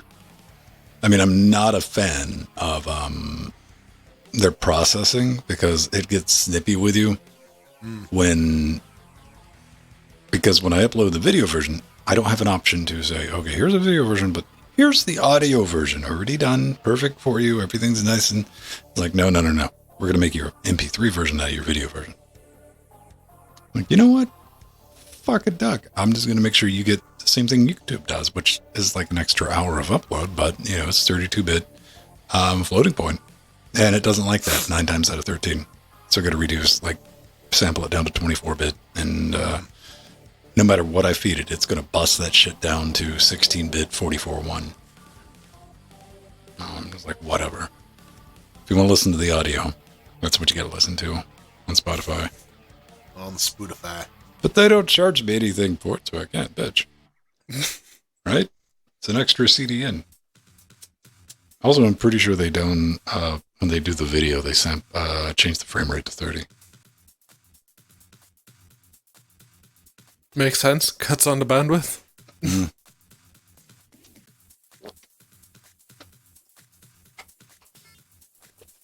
Oh, man. Look at this, 10:30. It's reasonable for something to go wrong that will require 2 hours before we can finish the 8-mil segment. Yeah. After last week, I think, yeah. And then L3 goes down. Goodbye, PC board. Dude. I mean, literally cannot function without the internet. Internet goes down for a week. What do you do? Read. I have a book. Like, think about it. Like, internet goes in, you can't buy anything. Nope. You can't go to a store and buy anything. I can go to the library, read books there. Can't eat books. I mean, that's what you think. In But a pinch. I don't find writing to be nutritionally dense. However, yes. you've seen me eat paper on this podcast. Like, The paper is cellulose, so you're getting some carbs. I'm just you- thinking, like, when the you internet eat goes the down or library the stuff. power goes down for, like, I'm good for that first 45, 50 minutes, but after you start getting in deep into hour 2, I'm like, it sets in. I was like, it will never come back on. So it begins. what if We're it going never back to comes the back? Stone Age. Oh no. And then I know I have everything in this room. I have shit, man. I could probably run like a tablet and the router for a week with UPSs in this thing, but that you want to conserve everything. Well, you want to take one UPS out and go put it in the living room and open the curtain and cut the lamp on. Just to fuck with people. You have power? No. Nope. Don't answer the door, motherfucker. I've learned that trick.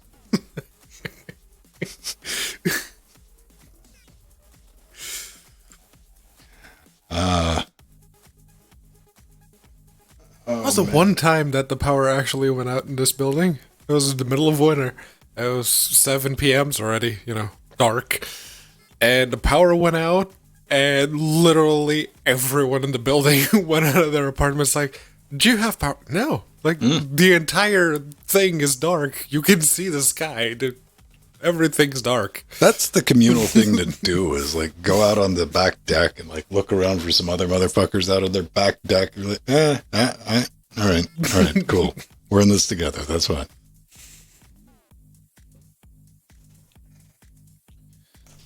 So we're going to do the hate mail. We're about to put a bow on it. It's going to be a pretty short segment because we're going to be testing our Spotify hate mail or Anchor hate mail, however it works. And after that, we're going to be playing Teenage Mutant Ninja Turtles of History.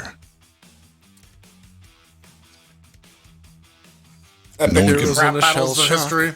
No one can be the Take girl. power. Well, I'm the rat. You're the red. I'm the rat man. I'm Donatello because I like the reach, baby. Yeah, I'm the rat because I also like the reach. because extra damage. Yeah, Splinter is like the nice compromise between Donnie and Raph. He just moves really slowly, but it doesn't matter because I got that reach. I can just go. I want, like, they'll never make it. Nickelodeon wouldn't, but I want like the Dark Timeline with Michelangelo.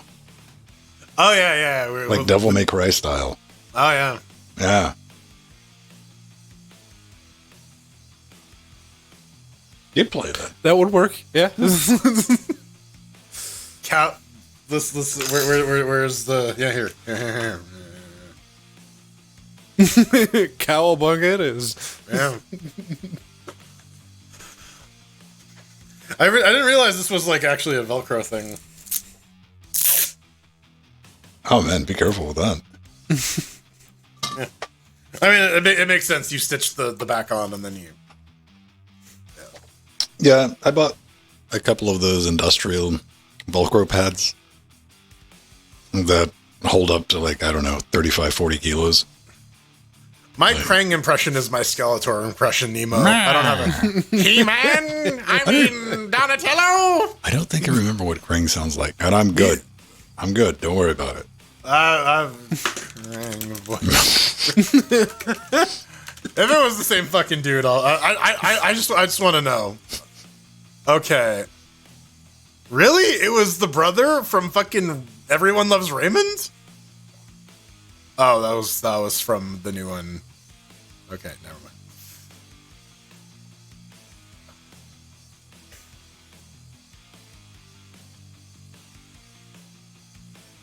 All right.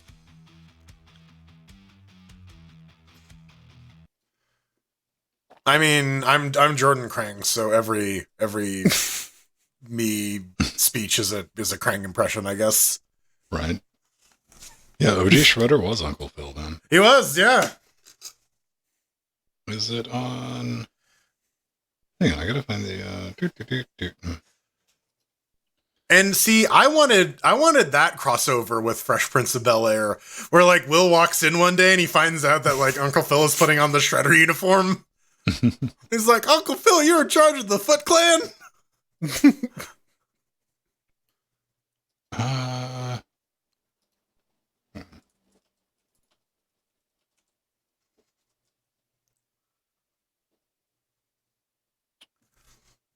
I don't know how to get to that page. Hang on. I'm doing shit for science. I was just looking on Twitter, and apparently the Cyber Every Word bot's already gone around. So now it's going through the Urban Dictionary. What? There's a bot that just prefixed every single word in the English dictionary with the word cyber. Okay. And apparently it's already gone back around because now there's a plus at the end of the name. And the word today, as retweeted by FX Boy, was cyber wiggler. As opposed to your analog wiggler, of course. Yes. Hey man, I like the warm tone of the analog wiggler. I like the warm wiggles of the analog wiggler. Thank you very much, Don. 100 Thank bits. you, Don. Donham. Party. Okay, I found it. So you gotta go to our anchor page. This is under message. First message. Okay. All right. I think you're doing the Spotify app though. Oh. I've barely used the Spotify web interface. I've never installed the Spotify app, so I have the Spotify app because we have a Spotify thing now. That makes a disturbing amount of sense. I downloaded it to check the video. Like, all right. Before that, it was just pulling our RSS feed. All right. Cool, everyone. Let's make it a thing. Hate mail coming to you in 3, 2. I may have got a little bit ahead of myself earlier. I don't apologize. In fact, I may even make that a thing and make it worse look next at the week. emoji. It's like a little lizard strapped down in his hat. Yeah, no, that I wizard... thought that was like a wizard doobie. Yeah, it is Wizard Doobie. The best way to get in touch with us, if you do have Wizard doobie. Yes, if you'd like to tell us the tale of that time you smoked a Wizard Doobie, you can go to LinuxGameCast.com, you hit the contact button, and there's a form you gotta fill, some caveats you gotta read at the top. But, and as tonight you will be made aware of, you can also leave us a voicemail on Spotify. Of all Contact places. page. There you go. Just read the things, developers, crowdfunding campaigns. Reading is hard, man. Come on a show. Make sure you select the right thing. And, yeah. Weekly, daily, LGC Wednesday. Weekly. Yeah, let's talk. You want to come on the show? Send some feedback for Wednesday? Yeah. Is that Gandalf Lundgren? Cheech and Gandalf. That's my new show. Comedy buddy duo. Yeah. Who's playing Gandalf? Is it still Ian McKellen? No. See, that's where a lot of people are like, you got to pick the right Gandalf. And I'm 100% behind him on that, man. You know, you just can't hand out Gandalf willy-nilly, man. It's just not going to work. I still want to see Christopher Lee as Gandalf. I know that's not going to happen because he's still sleeping in his coffin for another 1,000 years, but my Gandalf is the obvious choice. Mike Judge. Okay, all right. Hank Hill Gandalf. I'm down with that. Just because I'll tell you what, right? Bobby, give me the ring. Dang it, Frodo. And he can just keep doing different. He'd be like possessed Gandalf. I need TP for my manghorn. Right.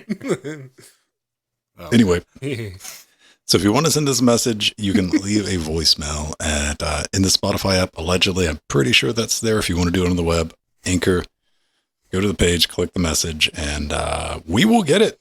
Again, allegedly, because we haven't heard this one. And this came from, damn it. Hang on, maybe they say who. Professionals. Let's Professionals. So, the reason people might not be leaving you guys messages is it's kind of a pain in the butt. You can't actually click on the HTTPS link. There's not a button. You kind of have to open a browser tab and type it all in. That's at least from the Linux client. I didn't try in the web browser, but I just figured that I would actually say something about it and, just let y'all know what's up. By the way, this is Romeo Sid Vicious. There we go. Yay. So, thank you for including that so that I didn't have to get... My first guess was Pennywise, actually, but, Yeah, same low tone of voice. Yeah. Oh, I'm so glad. Yes, please, everyone from now on, if you're going to use that. Yeah, from the Linux client, maybe not. It is available in the app, which I do know. I've never tried to... I tried to send one to myself, and it pops up a window. I was like, you can't send one to yourself, silly. Quit doing that. Nice try. Quit trying to talk to yourself, you psychopath. You have no friends. But yeah, send us in something creative. We'd love to actually hear from you. So that is a thing we can do, and we can play it on this very show. Is that it? Or did we do it good? Oh, and again, include, please. I'm old and forgetful. I was like, damn it. It is going to take I was going to have to give Jordan and Pedro, I was like, you need to fill about 45 to 50 seconds. While you find the email. But not tonight. Not tonight. Ladies and gentlemen, on that bombshell, we got to cue the music. As always, get a hold of me on Twitter. I'm there bouncing around, dropping things, shit posting, trying to be insightful on the rare occasion. At Vin Stone, that's where I'm at. Or just at Vin, if you want to do the Mastodon, mass.linuxgamecast.com. Thanks to each and every one of you who've reported like spammers and stuff on our Mastodon instance. I love dropping that banhammer. I'm trapped. I'm trapped in the Linux Spotify client, and I don't know how to get out. Free me by going to Twitter and following me at The Burning Fool or twitch.tv/burningfool. And I'm... Well, I suppose I'm on Twitter. I was going to say I was in none of those places, but I am technically on Twitter. And I do have a Twitch account, but I don't really use it for anything lately. I haven't really had the time, but if you'd like to follow me on Twitter and shout at me, I will shout right back at you. It's at an account too busy posting pictures of his computer on Twitter. Yes, my computer and Nori's computer. That's what I did yesterday afternoon and this morning, effectively. And then you took a nap? That was the only thing you did? I have been doing chores around the house. That's like my weekends now, is doing the chores. Exciting stuff. Credit time. Yeah. Jill's not here. What are you talking about? I suppose I'm the old engine of giggling destruction. Let's look at these credits, which take like fucking 15 minutes to render. Goddamn. Yeah, man. All right. Well, we got to thank our advisors, Omegas and Artherin, and our executive producers. Who are they? They're scrolling up very slowly. They're Bram, Scott Michaud, Atomic Ass, Mike G, Mike T, Drummer, Kohaku, George Pebble, Tomaz Unoid, and Lee Adama. And our Chicago Kicks Ass tier, Darkwing and Abstraction. Sea Monsters coming to you with Renault, Rider X Machina, Troy Givers, into Justin, Frostclaw, Numan, David, and now System T.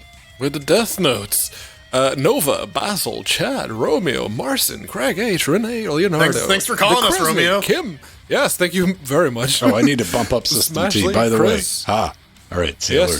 Yes, Stephen Jill, Benjamin, Gameotron, Dodger, Dirty Dean, Beck, Xantharus Gaming, Rue, Turnover, Cheesy Bacon, Kaijure, I can't read.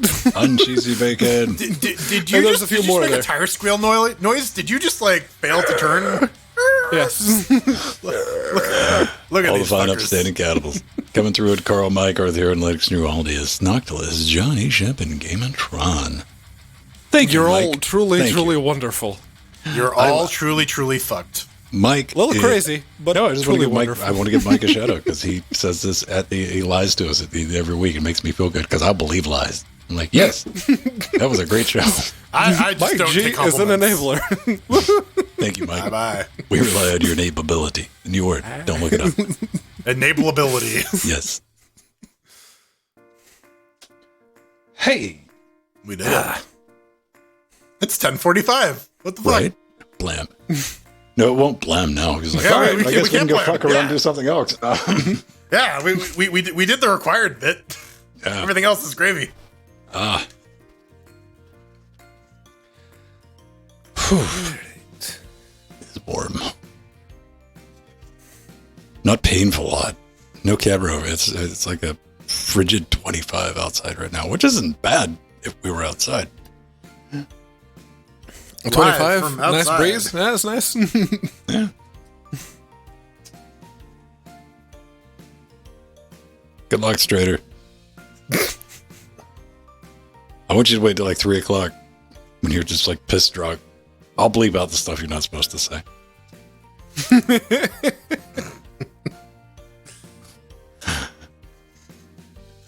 So what's going to go on? We're going to light up the after shows, and always a bad idea. We like to do it each every week. If you'd like to participate, come say hi. Come hear your lovely dulcet tones, possibly cut on your video. We're going to let you do that. Because we like hanging out with people that watch the show. We don't want to love you and leave you and just peace out and smoke bomb. Why? Because I've never been a fan of that. Watching somebody like chilling out like, all right, good, bye, gone.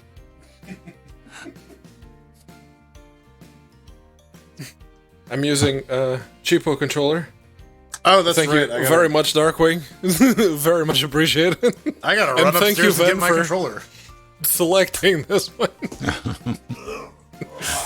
It's a team effort, man. It as far as like third-party X input controllers go, this is my favorite because it's got the same layout of buttons as the DualShock. I just like this got like reflective silver shit on the triggers. Yeah, which the triggers is still fine. On the D-pad, it's starting to wear out. It is a cheap controller after all. Are you just running that interface with like a straight pulse? Going through pipe wire. Like even now? Yes. Okay, your pipe wire's got hiccups. PSTL info. Yes, pipe wire. All right. So you got an option to for the show to at least nuke pipe wire. I can. You got crackles. That's all it is. I mean, Okay. that's what it is. It's not a cable. It's a buffer. Right. I know what those sound like by now. Okay, I will. Or try a different interface. I don't know.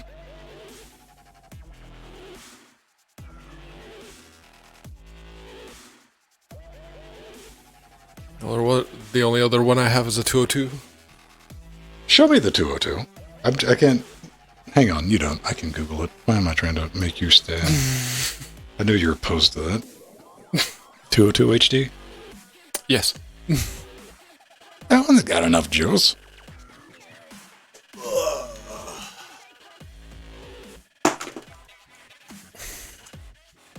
Now, if you're wondering why I have nothing but seething rage and loathing for USB audio interfaces, what kernel are you on, by the way? 515. Which is the wrong kernel, but very close.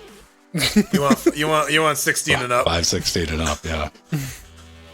Yeah, no, 2004 is, seems like 515 is as high as it'll go, so. Yeah, same with 2204. They're not getting... Yeah. Yeah, Debian 11 stops at 510. To which I said, fucking and? I mean, like, building kernels is just time consuming. It's not difficult. Not if you use the caching thingy. Ccache? Yeah. Yeah. Because I've been building the shit out of some fucking kernels, redoing a quirks.c, throwing shit into the USB sound module and yeah, I couldn't imagine like doing that shit without. Well, Ccache. I mean, like, I upgrade my kernel basically whenever there's like a new version out, right? Like, if you're messing around with stuff in the tree, so yeah. The only time I compile a kernel is usually during a new major version, so the Ccache doesn't really apply. I typically only run like on Jackbox, it's running 519 RC3 right now, just because I got to test this. That's the only way to get some help. Like, what kernel are you running? Oh, you're not running the latest and greatest? Well, that's too far behind. We couldn't possibly. I'm like, all right, here you go. I mean, if you want to go and patch all those files yourself, but no.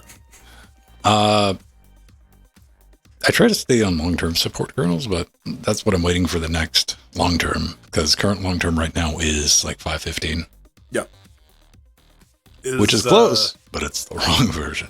Is it 20 or 21 that's going to be the long I term? hope it's 20. I hope it's 519, to be honest with you, just to get it done. Because I want to. Oh. Yeah, I want to redo all the interface benchmarks so I could have a handy chart for everyone. Is 521 going to be 6? That's a I'm not nonsense going to pretend sentence. like I know, man. Yeah, that's a nonsense sentence to those who don't understand what that actually means. But yes, after you generally once you go beyond 20 minor version numbers these days, Linus is like, okay, we're just gonna bump the major. I mean, Linus could hear that and roll it back one just out of spite. I'm like, fuck, what do we do now? I don't think he's gonna do that. I don't either, but it's well within his... That was too much work the first time around. I don't think they're gonna undo it.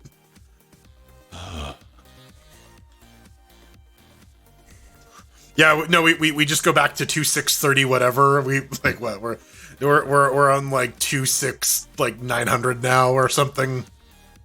You go back to like 2.4. That's only if you're running DDWRT. Man, 2.4 was a huge release. Like there was so much build up to 2.4. I was there, man. Where am I looking for? That's probably for the best, to be honest with you. I mean, it was comparative. Yeah. Yeah. I mean, I'm fine with not having my old man card. It's cool. I like modern Linux where things just kind of fucking work. Aw. It's just starting to overheat. You're wrong, Michael. It's getting hot in here, so take off all your clothes. Which that means it worked, because now I can make things a little bit louder in the after show then.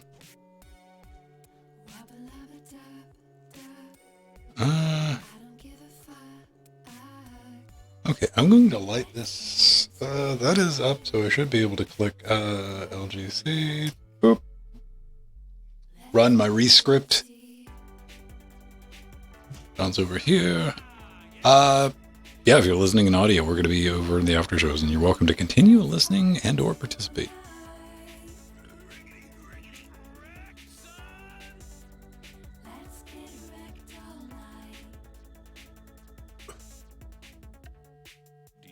Well, Jill is in hell.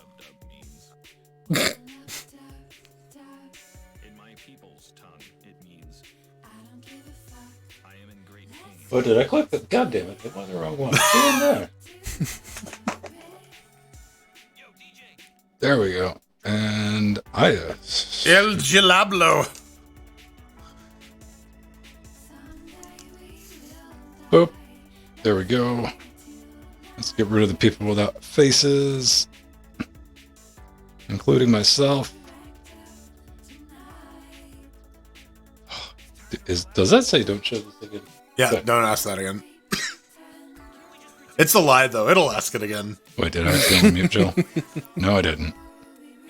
What the hell did I just do? Quit doing that. There we go.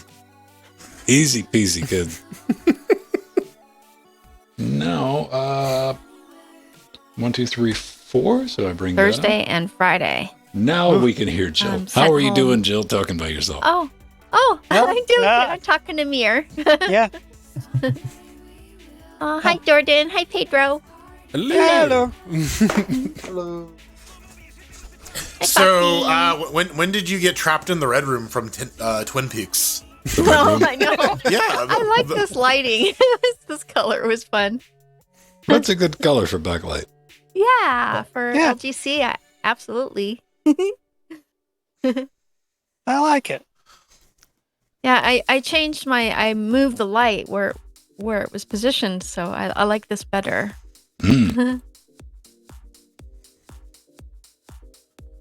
Why is your ether noodle magnetic? Man, that'd be kind of neat. that's my favorite Metallica album, Noodle Magnetic. Death McDoodle. That sounds like something Weird Al would put out. Oh man, there was a thing about like in back Beck was like, yeah, I should have let Weird Al do Loser. I was like, I feel bad about it. I was like, too late now. Look at this. Yeah, it's like I don't get the artists who don't want Weird Al to parody their songs. It's like Prince. Yeah, do you just not like fun? Yeah, they're pricks. They're not nice people. I like how Kurt Cobain's reaction was like, "Oh, sweet, is it gonna be about food?"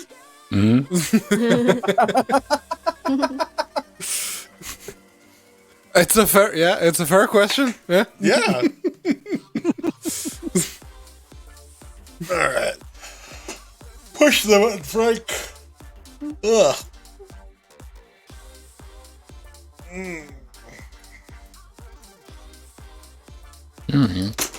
Go. Right, I actually have to plug in my controller, don't I? If I want to use it. Do I have game audio? Wait, hang on. Yes, that the mute button. Krasny.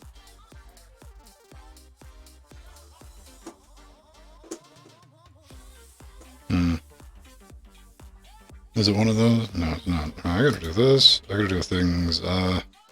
Jack Sync game audio, which is good.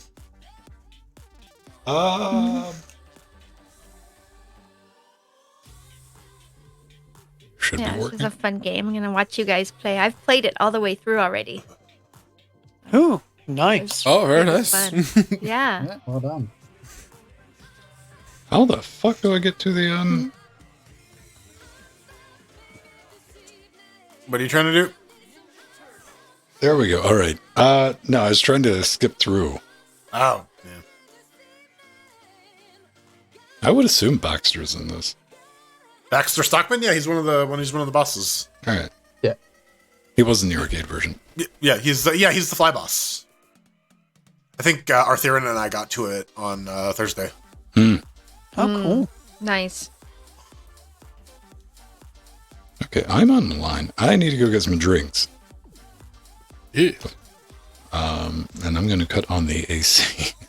I love this Beverly Hills cop ass fucking menu music. It's so good. Oh, yeah. Yeah.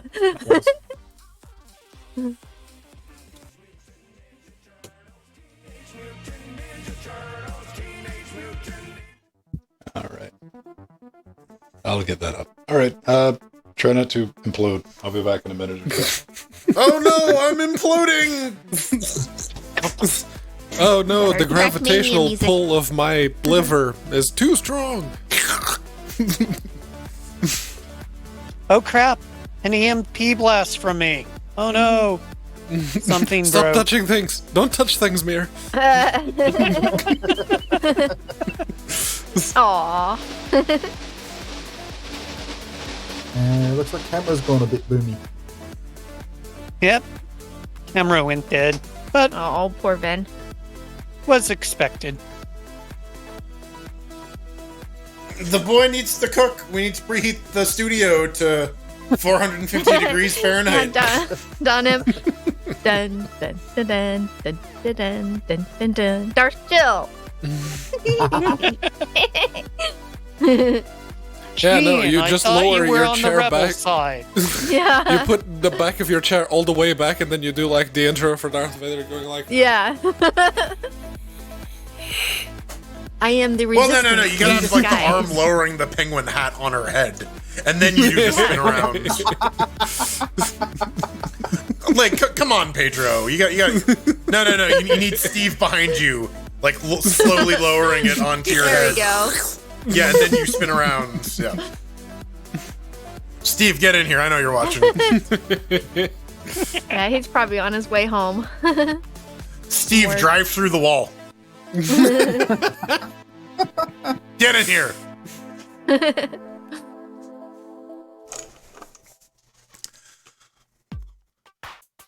Man, the menu music and the LGC background music are really duking it out. Yeah.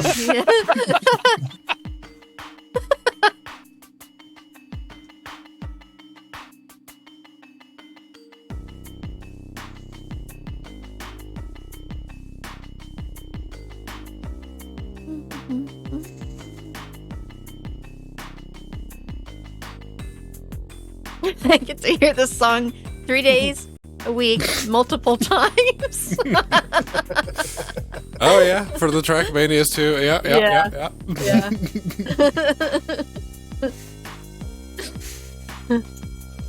But I like it. I actually like the songs. Nice. Isn't this one that's also in the loop for Trackmania? Yeah, that's what I was. They just said. Yeah. Yeah. Yeah. Okay. It helps to pay attention in active conversation. But paying attention at 4 in the morning? Yeah. What? Yeah. It's 4 in the morning Yeah, for you. It's absolutely. like fucking 2 in the afternoon for these fuckers. California. Yeah. It's only 8 o'clock in the afternoon. Yeah. 2 p.m. on Tuesday and 4:30 on Friday. Mm-hmm. Mm-hmm. 1 in the afternoon here. Yeah. 1 in the afternoon the next day. Yeah. Because Foxy is the future. Yeah.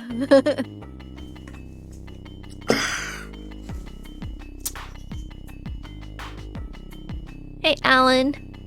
Hey. Mhm. Malbert. Albert. Malbert. He's got a new controller.